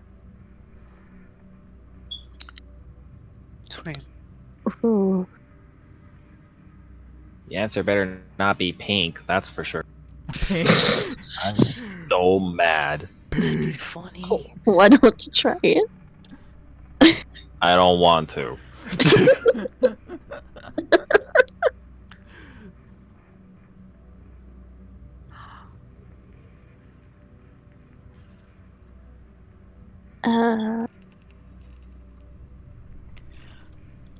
Hmm.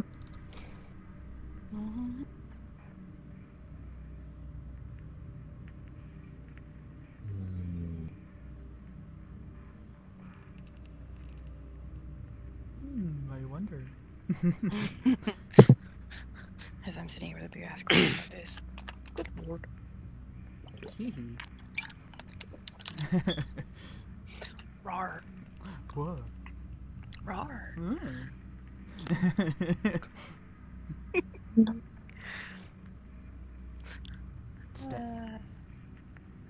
Yeah. All indeed standing before you. The fire still crackling kind of peacefully.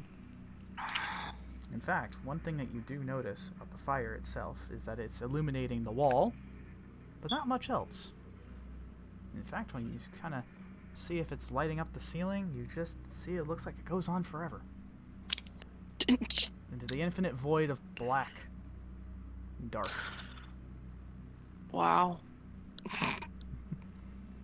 That's pretty I know, right? That's I feel okay, like it's so obvious at this I- point. You know what? Some of these are not so obvious, I'd say. but No. Honestly, none of them are that obvious. It's one of those where it's like you hear it and you're not sure what it is, but then when you hear the answer, you just kick yourself. That's like how most of these things are. Yep. Yep. Yeah. Yeah. Indeed. Is it shadows? You present your answer to the wall then, Alexander, as the fire begins to write shadows in celestial, and then the wall fades as you hear the portion of the wall start to slide upwards like you did before, Well, seemingly like your answer was indeed the correct one. I'm a fucking prodigy.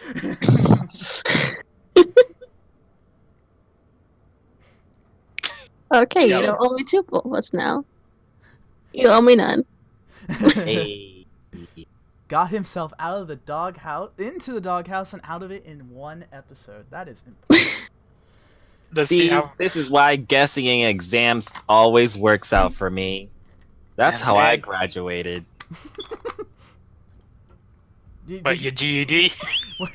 Did you, I'm sorry. That was rude. Hey, man. Wow. I've got a GED. Oh, I'm sorry, Shay. That was me. Damn. Now I feel a little bad, actually. Nah, it's not that bad. I had to do it for reasons that I'm not going to get into because it's not related to Seekers. But I was going to say, is Alexander just that kind of test taker where he just answers C across the entire board? I can see it. I see Maybe. it. As you guys are If it's a C, it's still passable. as you guys are kind of going over your victory, the doorway stands in front of you, almost seemingly inviting you in. This door better not have a fucking puzzle. I'm gonna be so mad. Oh, I it has just- monsters. I just continue on. All right. Then you begin to find wa- yourself in the other world. You begin to walk in as you find yourself into not a square room, but more of a circular one. As you see in the middle stairway leading up to a pillar. 4 or more pillars are adjacent from one another, bounding upward, almost seemingly into the infinite void itself. As you see across the walls, ravens once more, just like there was before. Numerous. All seemingly staring at you as the eyes glow with a light blue fire. Ravens are creepy. What do you do? Look at the ravens and then look at the wall that I'm expecting another riddle to come out of. Strangely enough, when you look towards the center, up towards the stairs leading upward, this pedestal, you see fire start to light upwards across the staircase, almost like a line illuminating Oh. as you step before it, almost seemingly to your presence. And upwards you see what looks like to be a sword. Curved, almost like a scimitar. Stand there. This has to be the sword that he was talking about.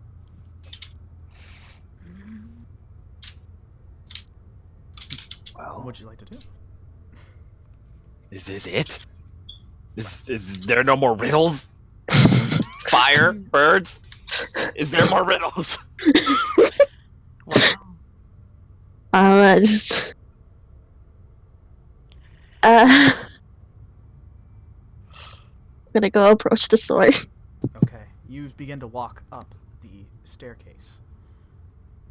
Your footsteps echoing across the hall. The ravens you still feel like the ravens are staring at you despite the fact that they're inanimate, they're statues. they all seem to have their eyes watching you. And every single step you take closer to the sword, you get a little closer to it. It's not as curved as you looked at it, but it is indeed a long sword. It's Up on a sword. up on a what looks like to be a display, holding up. However, when you take a look at the what's holding it, it seems to be not necessarily stuck, but held in place by a stone mechanism, seemingly just waiting for you. What do you do?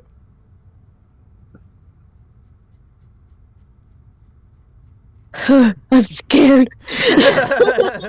I'm just gonna Legit. remain down here and just like stare at the Yeah, she's like, birds. yeah, you see your sister up at the top, Alexander, and she's like about 10 feet above you, and the birds are just having their eyes lit aflame. And the words just echo in my head. I'll always be watching you. And like the picture of Dale and his Yeah, bear farm. you can almost hear Dale. I'm always watching you. Just don't fuck it up. Dale was here somewhere. So, what would you like to do? I'm Can I just poke the sword? Poke it.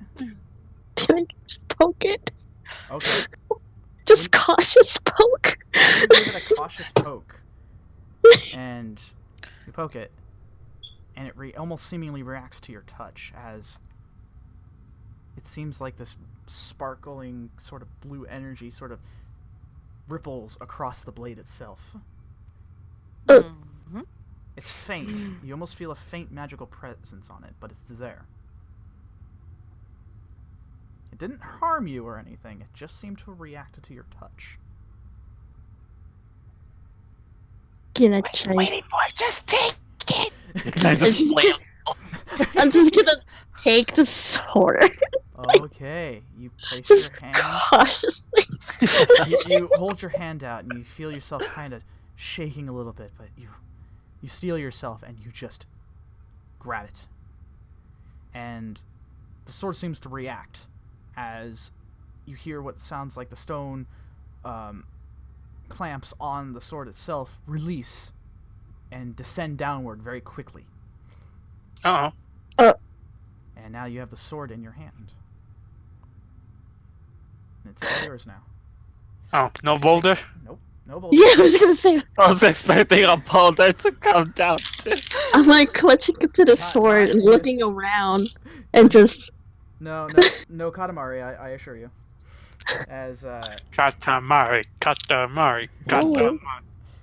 you take a look at the sword itself, and the hilt is adorned with 2 heads of ravens, one on Ooh. each side. And the blade itself is slightly curved, more wide at the top, and more narrow towards the base, with a line streaking across the blade. And then, when you hold it, it almost seems like it almost falls apart, but the blade itself What? is actually almost seemingly like on a string as the blade sort of jut outward, and then you hold it sort of dangles at your side a bit. And then you realize this thing doubles as a whip. I just. Whips. I. Fuck yeah. You can now go full Ivy. Yeah, the blade seems to react to your touch. And I just like when I just see it happening, I just like I look at Alexander and I look at it and just look at Alexander and look at. What did you do? You made it melt. Complete, Can I- like, what the fuck? Look at it. Now it's flaccid. Don't use flash. I just, That's one of those words you can never use in a good content. He's fine. is there a? I'm like, is there a way to like put it back to normal? yeah, you're kind of like swinging it around a little bit, and it's just sort of like dangling around like a chain. And you sort of flick your wrist, and then it just gets back together and put back into one solid blade. Noise. Oh, that's bitchin'. Interestingly enough, when you do that, you happen to notice a small note that seemed to have fallen out from the blades themselves. Tiny note. I grab the note, Take a look at it. It's written in Celestial as well, too. And it has a singular phrase. Remember, it takes two. Wow. And that's it. I.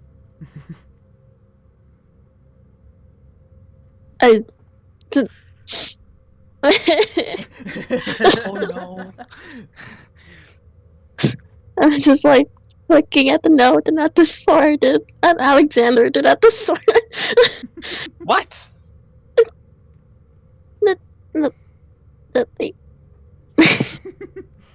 And I just go down the stairs, I guess. Okay, you begin to descend down the stairs with your newly acquired sword.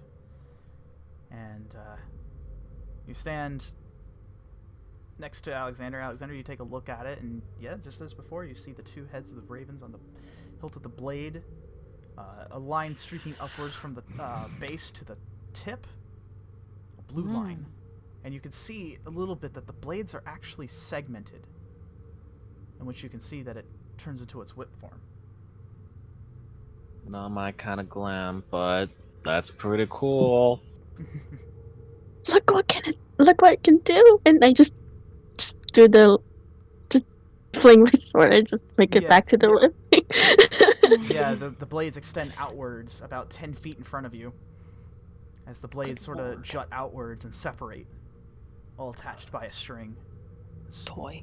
Taut And I just put it back. Yeah, and then it forms right back, clicking together. You can see sort of miniature like sparks come out from it. Wow. Ooh. It's like a cat with a ball of yarn.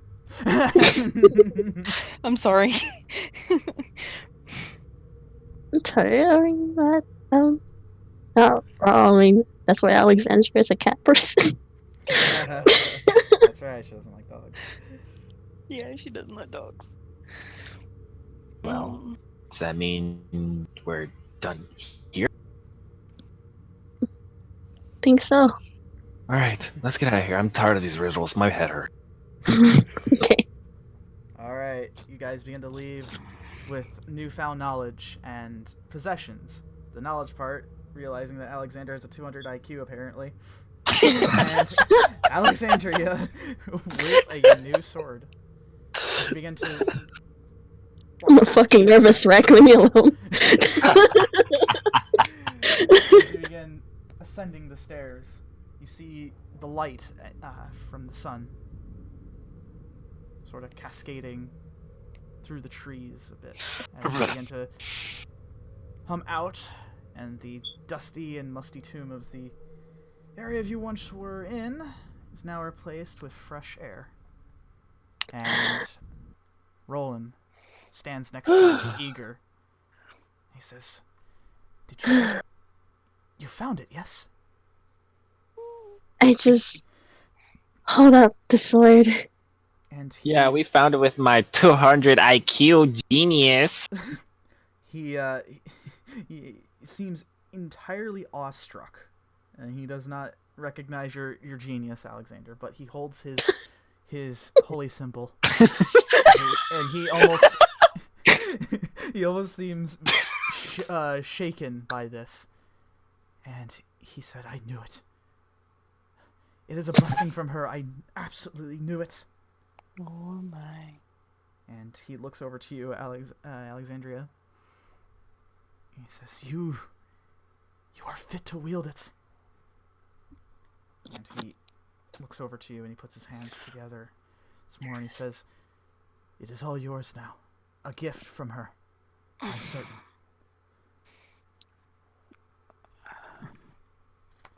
And he says, "What you do with it is entirely up to you now, with it being its sole owner.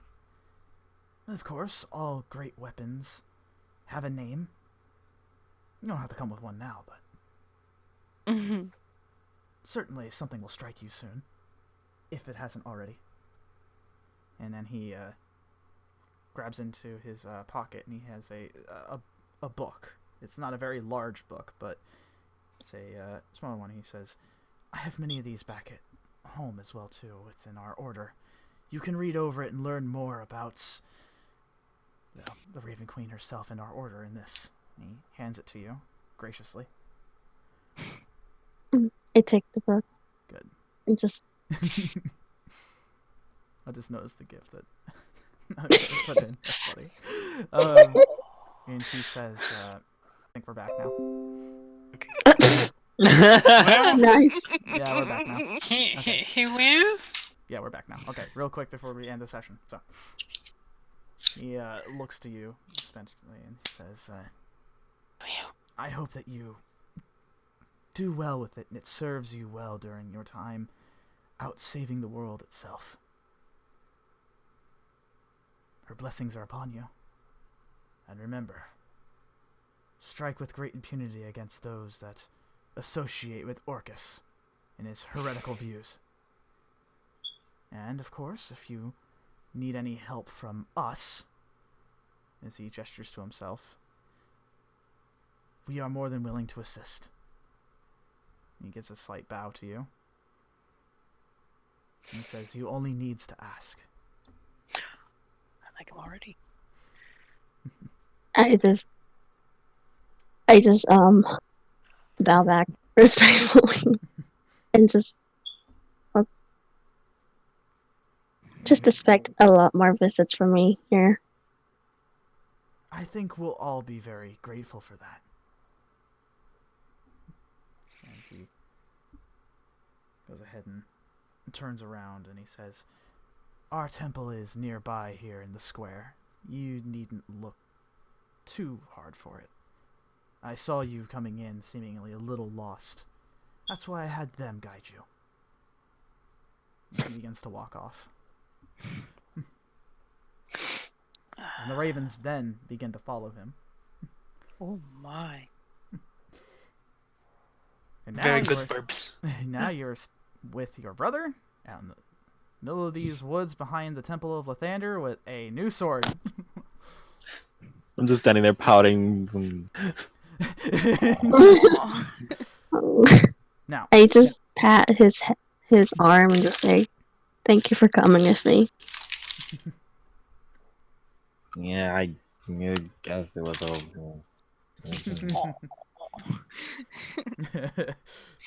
So, Alexandria, this is a normal longsword, well, seemingly. However, it does have a ranged property to it. Real quick, so you just write this down in your notes. It works like a longsword, so it's versatile, meaning that it can be a D8 one-handed or D10 two-handed. However, it also has the ability to reach outwards at least 10 feet in front of you. And it's considered a finesse weapon, so it'll be using your dexterity. Just like your bow. And yes, I know what you're thinking. I don't have to say it. Yep. You know. This is what ability score improvements is for. So. Listen. Also, one other thing, since it is a magical weapon, is considered +1. So, Ooh. +1 to your rolls and damage. Keep that in mind. Scream. Also, it's a magical weapon, so it's got that property to it. So, you return back to where you were with a new relic in your hand. And you have a feeling that you'll begin to understand it a little more as time goes on. But for now, it is just a bitchin' sword. And that's where we're going to end for tonight, because it is late.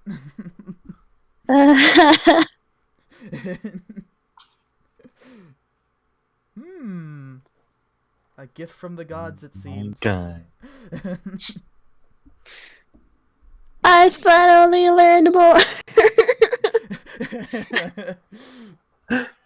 And we learned a little bit more about your character, too. About I'm a where- fucking nervous wreck. What are you talking about? You don't get your abilities from nervousness, silly. You get it from a deity. So she's like, what? It's a thief? Oh my lord. Yeah, so magic longsword +1, so keep that in mind.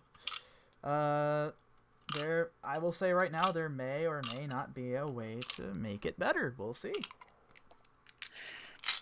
So, Oh. yep.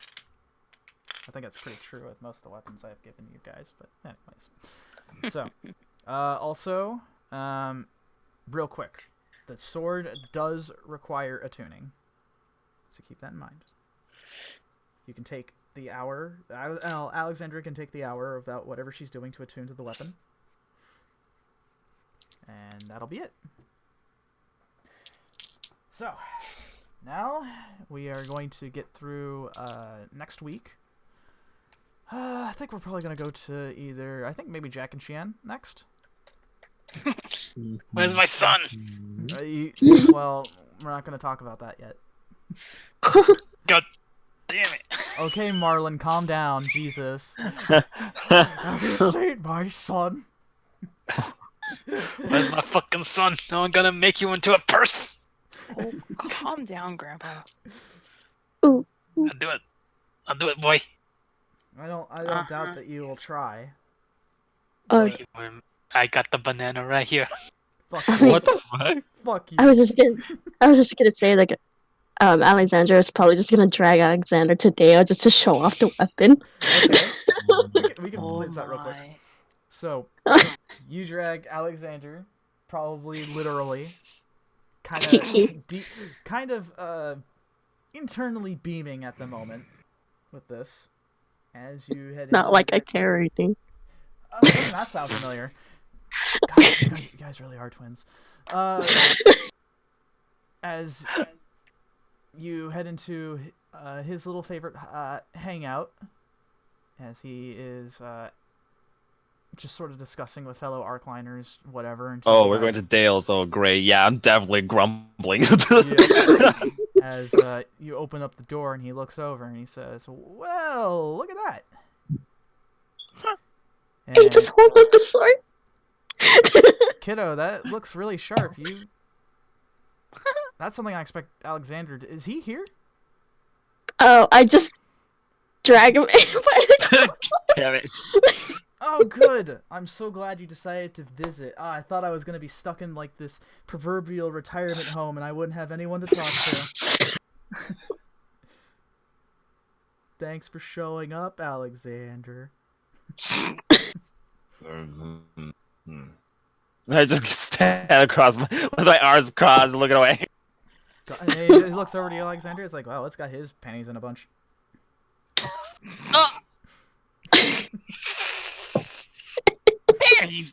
What? It's What, official. did somebody not recognize his genius or something? You kind of got it right. Oh, wow, that was a shot in the dark. Anyways, what's with that sword? What is that? Wait a minute. You're watching. You are one of them. I'm a one of what now? You mean super cool guy, then yeah.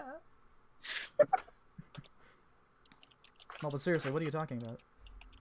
I'm just gonna like go to a seat in the bar with the sword on the table.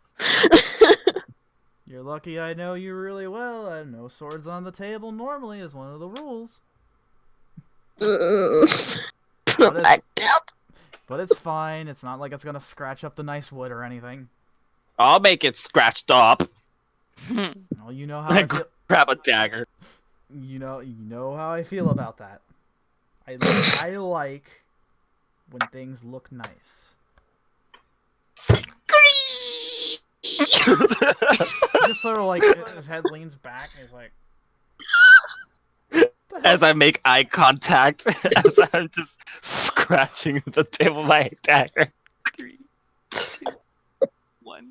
he I'm just like, just gonna back away off the seat. Just back. hey, Alexander, I got something to tell you about. I just remembered. You happen to jog my memory, right? Yeah. I'm glad I helped your ancient mind. Yeah, see about that. I just remembered there's been this thing going around where like there have been sudden bear attacks. Have you heard about this? Oh, really? Yeah. Yeah. Tell me more about that. Yeah, some guy got like mauled earlier ago. Oh man, real bad shape. He got in the hospital and they were like, "Oh, don't know if we can do anything about this guy. He looks really Oh, bad." that's a shame. Isn't it? Right, You should really be careful about that. I'm just saying. Yeah, I know. Don't worry about it. As he puts his hand on your shoulder, you feel something sharp dig into your skin. He's like, I really am just making sure you're okay. Okay. No worries. I'm in good hands.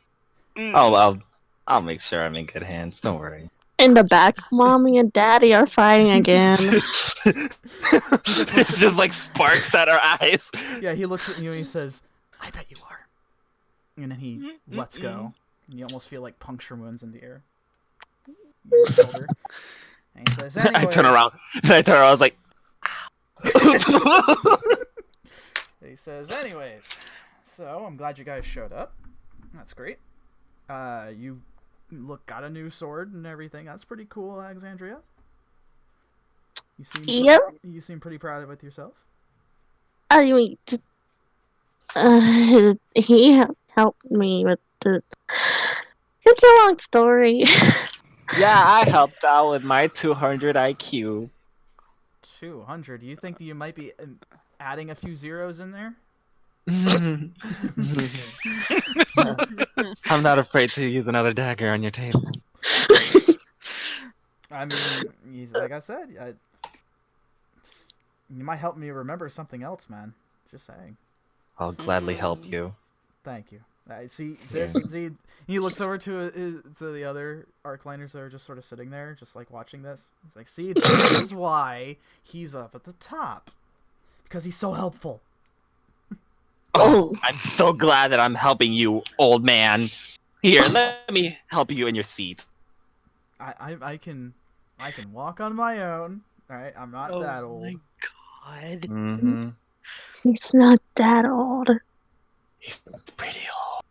He's not that old. Have you seen his wrinkles? I look at Dale and I look at Alexander. He just pinches the bridge of his nose and his eyes together. So, oh god. So, what are we doing? Are we just here to screw up my tables, or are we here to talk shop? What? What are we doing? Well, I just wanted to hang out here. Like, can I not do that? No, you are absolutely more than welcome to. I'm just saying, it's just, especially, being out in this way, you never know, like, the zoo could have an issue, or they might have, like, bears coming out somewhere. You never know. Just saying. I don't think I would have a problem with that, but probably Alexander. Yeah, they kind of... I don't mind. Oh, yeah, see, bears have this thing where they're, like, attracted to geniuses. Oh, really? Yeah. I'll make sure to have some honey on me. Good. This is beautiful. That's absolutely great. Thank you. That's. See, you're already on top of it. See, he is a genius. Yep. See, 200 IQ. You sure it's not 20? I think it's 2. Okay, now I'm shocked. Even I'm shocked right now, Alexander, what you just said. Are you implying that he used his brain? I can actually vouch. Just this once, he did. No. See, y'all make fun of me, but I'm actually smart. I may be stupid, but I'm not dumb. Wait. No comment. Well, I mean, if you're on your way to... I take back what I said. Well, I mean, he was on his way to being a prodigy, and then the bridge just sort of... I am a prodigy. I solved those 2 riddles on my own. You remember the first time you tried to say prodigy? Shut up. It came out as prostitute. Prostitute. Look, the text was hard to read. Are you implying that my Yeah. handwriting was hard to read? Oh. So, Out take of a seat. Google. I'm gonna stand right here. 3. Yeah, it might do your legs good if you remain stood. Yeah, 1. it's not like, arthritis bothers me or anything, right? Oh Mm-hmm. my Yeah. lord. Each comes in consequences. Oh, what am I gonna do with you? So, that reminds me, real quick. So, did you do what I asked? Huh? Mm-mm. The thing, Alexander, the thing. Do you remember what I had asked you to do? I mean, you had your buddies watching you. Uh, I look at Alexander expectantly. The Actually, thing. I don't know what he's talking about. here, spoiler alert, you did actually do it. See, I found out. I just want to see if you remember. Which you didn't, which is within my expectations. So, You dumb. What was the thing I did? the thing I asked you to do with the silver hand, get a partnership going. Oh, right. See, that was a long time ago. How am I supposed to remember? That You was, asked me to do so many things. I can't keep track of all this stuff. That was like a month ago. That's a long time for me. Clearly. Either way, you managed to build a bridge for us, and we're working something out, so that's good. I actually met with your boss, boss guy. Because remember, I'm the boss. But I spoke to you. No, you're not. Oh, everything I had asked you to do was just for funsies. I just nudge Alexander. Some of them are. Actually, yeah, you're right. Some of those are. Oh my god. I mean, you do Well- you do really well on store runs. I will give you that.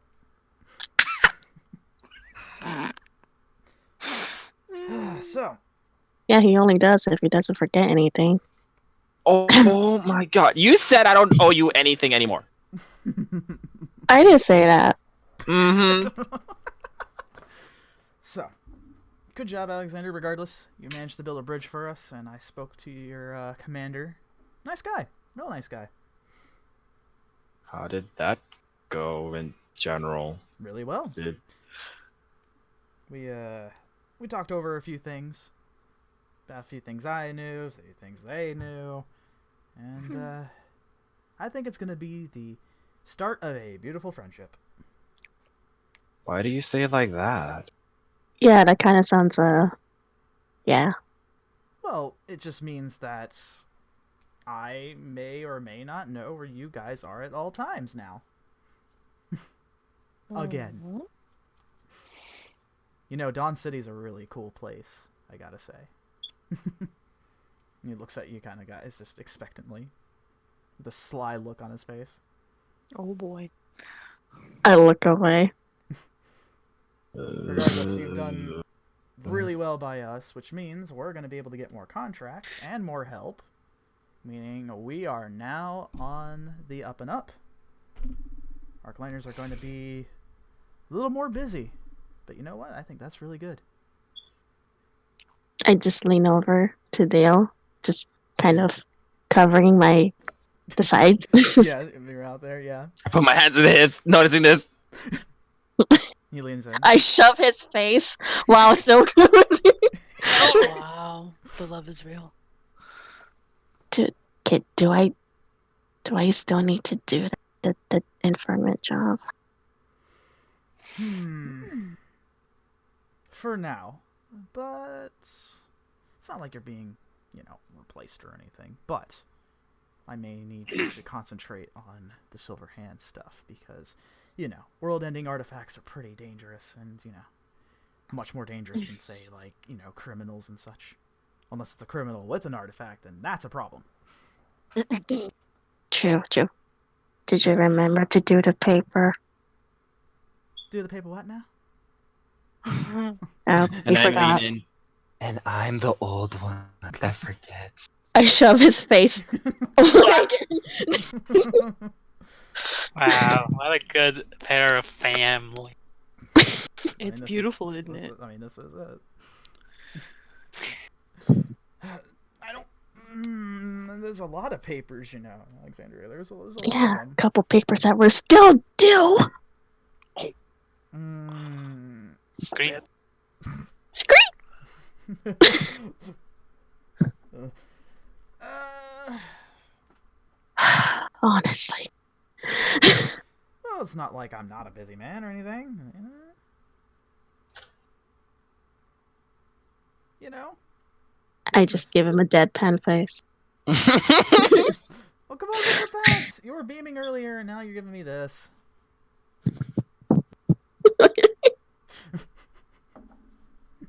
Yeah, I'm sure you just sit around sipping tea. In bear form. Mm-hmm. Honestly, holding a teacup with those hands are a lot harder than you think. I've broken so many cups just trying. I'm sure. Also, that's what you've been doing all this time, practicing. On my off time. Mm-hmm. Oh, now I'm getting the two twins' judgmental stare now? Oh, come on. And all the things I've done for you, too. I just give him the heart thing with my hand. Still deadpan luck, probably. Yeah. Great. Well, either way, glad to see you guys are still in one piece, especially with everything going on. But now that we are within the big business, we're going to be really soaring. And, well, we'll probably get a few new recruits in as well, too. So, that'll be pretty nice. But I want you two to concentrate on the whole thing with the artifacts, alright? You understand me? Now that I know the fact that they are indeed real, and not just fabricated lies made up by a shadow organization or anything like that, I now know that, well, the world's in real grave danger. And it's hard to believe, but here you two are doing it. You're making the world a better place. Which is, honestly really quite nice. Just, don't kill each other or anything. I mean, too late on that. I already died 6 times. I'm sorry, what? I kind of almost died once. Oh, why'd you guys tell me this? Now I don't want you guys to be part of this. Now I gotta worry. I mean, we'll be fine. It's okay. Yeah, once I got hit by my ally with a hammer chest, flew probably 50 feet away, and then the second time I almost got sliced in half by a flying chainsaw sword, and then the other times I got skewered by some shadowy thing, and then the other one, the cave collapsed on me, and then Oh my god. Alexander, well, those others didn't count because we time skipped and all that time mumbo jumbo.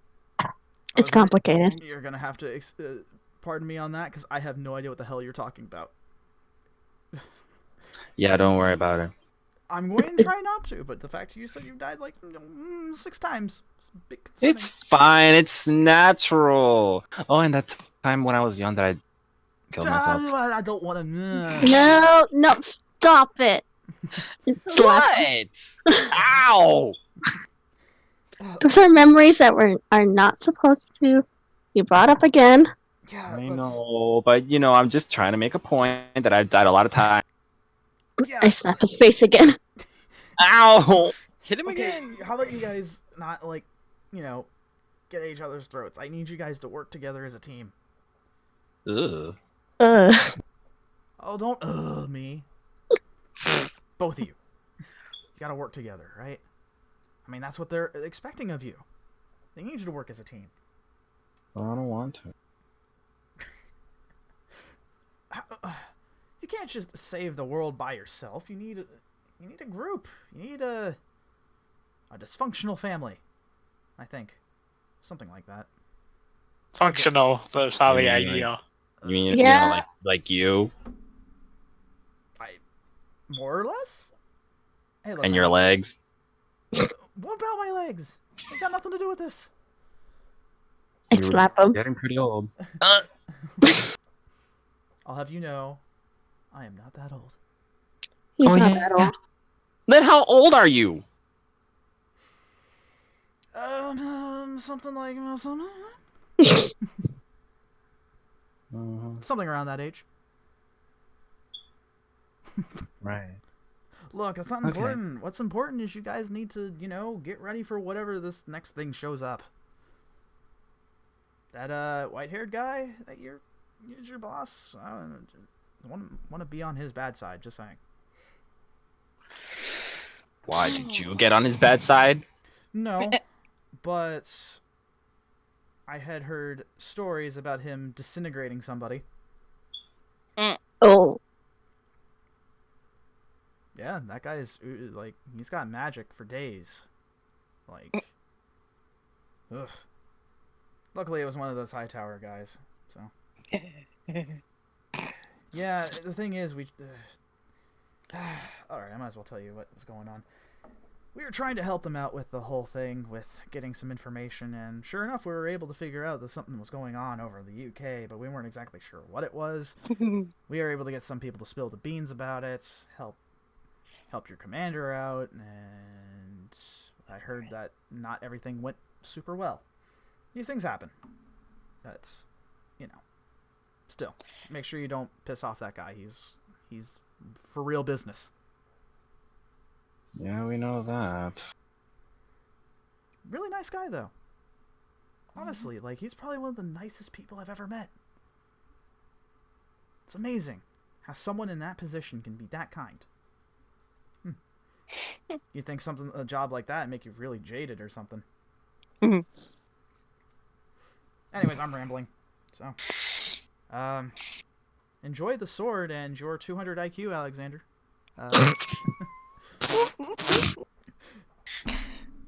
I got nothing for you guys right now. If you just want to hang around, that's fine.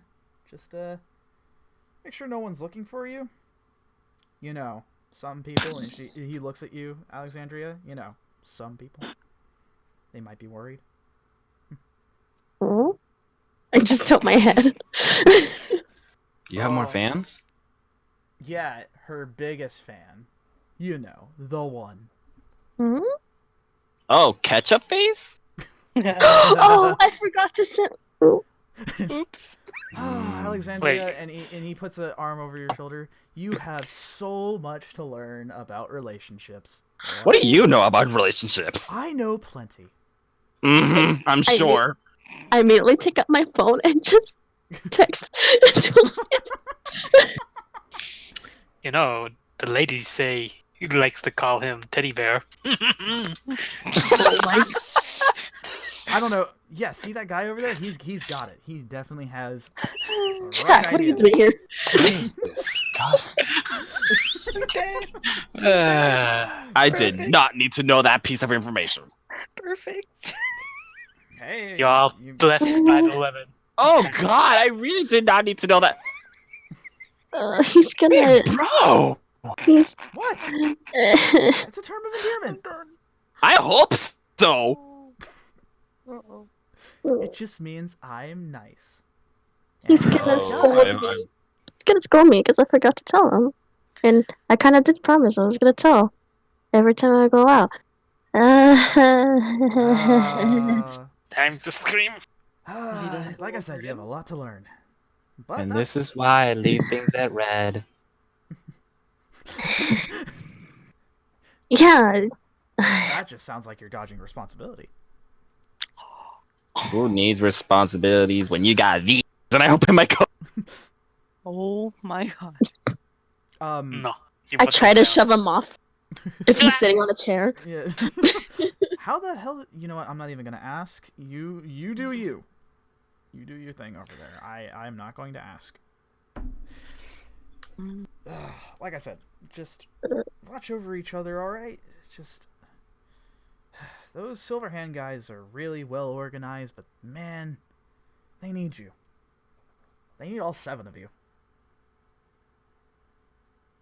Yeah, well, they need you too. Listen, I'm just a guy who runs a business, that's all. I need both of you. I'm sorry. What was that? Could you speak into the microphone a little louder? I think that's the best I'm going to get out of that. Well, either way, you should enjoy yourselves before the next thing shows up. I got a little bit of a rundown on how those things work. It's like they're almost self-aware. It's weird. Well, that sounds all fun and nice and all, but I'm gonna go to Tava's house and have. Bye. Oh no. Say hi to Uncle Tava for me. Make sure he doesn't body slam you into oblivion. And Uncle Catboy, I guess. Well, I'm not too worried about that. I'm more worried about About... Oh. the wife. Oh god. Yeah, that's concerning. Okay, you She's need... such my role model. I love her.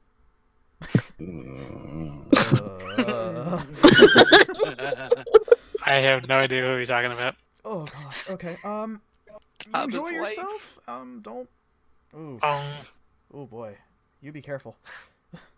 Yeah, it's okay. I still got the boys around. I mean, you ever heard of a man-eater? That's exactly what she does. Yeah, exactly. kinky. In a literal sense. Oh, that's Crazy. That's even worse. Crazy. No, more. Oh my god. I feel Please. so bad for Tava. Well, either way, you enjoy yourself. Just don't die, please. Still need you. Yeah, I'll try not to die permanently. Yeah, please don't. Don't. Stop that! And I slap him. Ow! Do it again. Slap him again. Can you stop this? This is abuse. Can you stop? Every time you talk like that, it makes me really sad. Okay? Well, I fine. mean, yeah, I can see why. You don't want to be put in the doghouse again. What? Ew! What? What? Doghouse? Pork. I mean, doesn't he have like, I don't know, We don't speak of that. 5 IOUs? It's about to be 2. No, Or- you said no. Fine, just this once. No. Only because you helped me. Yeah, that's right. With my 200 IQ genius mind. Okay, just leave already. Just go. Alright, fine, There goes fine. Zan. There goes his ego. Oh god. I just strut out. Shadows out. Whoa. Well then. I hope you don't mind. I'm just gonna stick around here and read this awesome book that I got. There's like some sort of fantasy novel. It's like got a raven or something on it. Well, I just learned that my deity is a raven queen. Oh boy. What? Well, no, What? that's not a bad thing. We just, you and I have plenty to discuss. Then it seems. Oh, Go ahead and keep reading your book for a minute. I gotta close up shop, and we'll end there before it gets on too late. Good. okay. It's already too late. Grounded. Comedy. Grounded. You're grounded. I can't resist. I'm immune. I can't resist ever playing a role with as Dale. I can't. Just looks like it's God, it's so much fun. If you like him so much, why isn't he part of the main campaign? Because there's more to it than a sassy man with a questionable age. Bear in the teacup. Yep. I could tell you his age in a bit. How old is he? I'm curious. Yeah, you know what? I'll just put it down here. This is like spoilers. No, no, I'll just send it to Shane. Okay. He's an old man. I think I know what his age is. I highly doubt he's an old man. Yeah, though. okay. That's I was a little over actually. Okay. Cool. He's old but not old. I don't know. Is the vibe I get. No, this is the vibe I get from him. Old but not. Old soul? I don't know. Well, either way, end of session. This was a good one. This was a very interesting. And Alexander got a new sword, and Alexander got an argument to his dagger. So perfect. There will be more. And I'm smart. And he's smart. Wow. No, he's not. No, he's not. No, not really. I guessed my way through. When it comes to riddles, that's really all you can do. Lovely. Unless you're, you know. So, with that said, next week we'll concentrate on Edward's strengths, Jack and Xian, and hopefully Moore's as well too. We got a thing I need to do with him too. So that'll be really fun. Yes. Too bad Bilg couldn't join in the shenaniganery. I know. But maybe next week. Whatever happens then. Hopefully next week, session 50. Holy shit. That's a lot of sessions. Hey, we just hit the big 5-0. Yeah, well, we're 49, so next week will be 50, and hopefully we will get to the end of the personal side stories and personal arcs, and finally get on to arc 6. So that's going to be really interesting. But until then, next week will be fun times and for some side stories, and of course, all whatever these guys get into, unbelievable. And it's just the good times are just gonna keep rolling. So next week, same time, same place. We'll catch you all later. Have a good night, everyone. Good night. Good night. Night.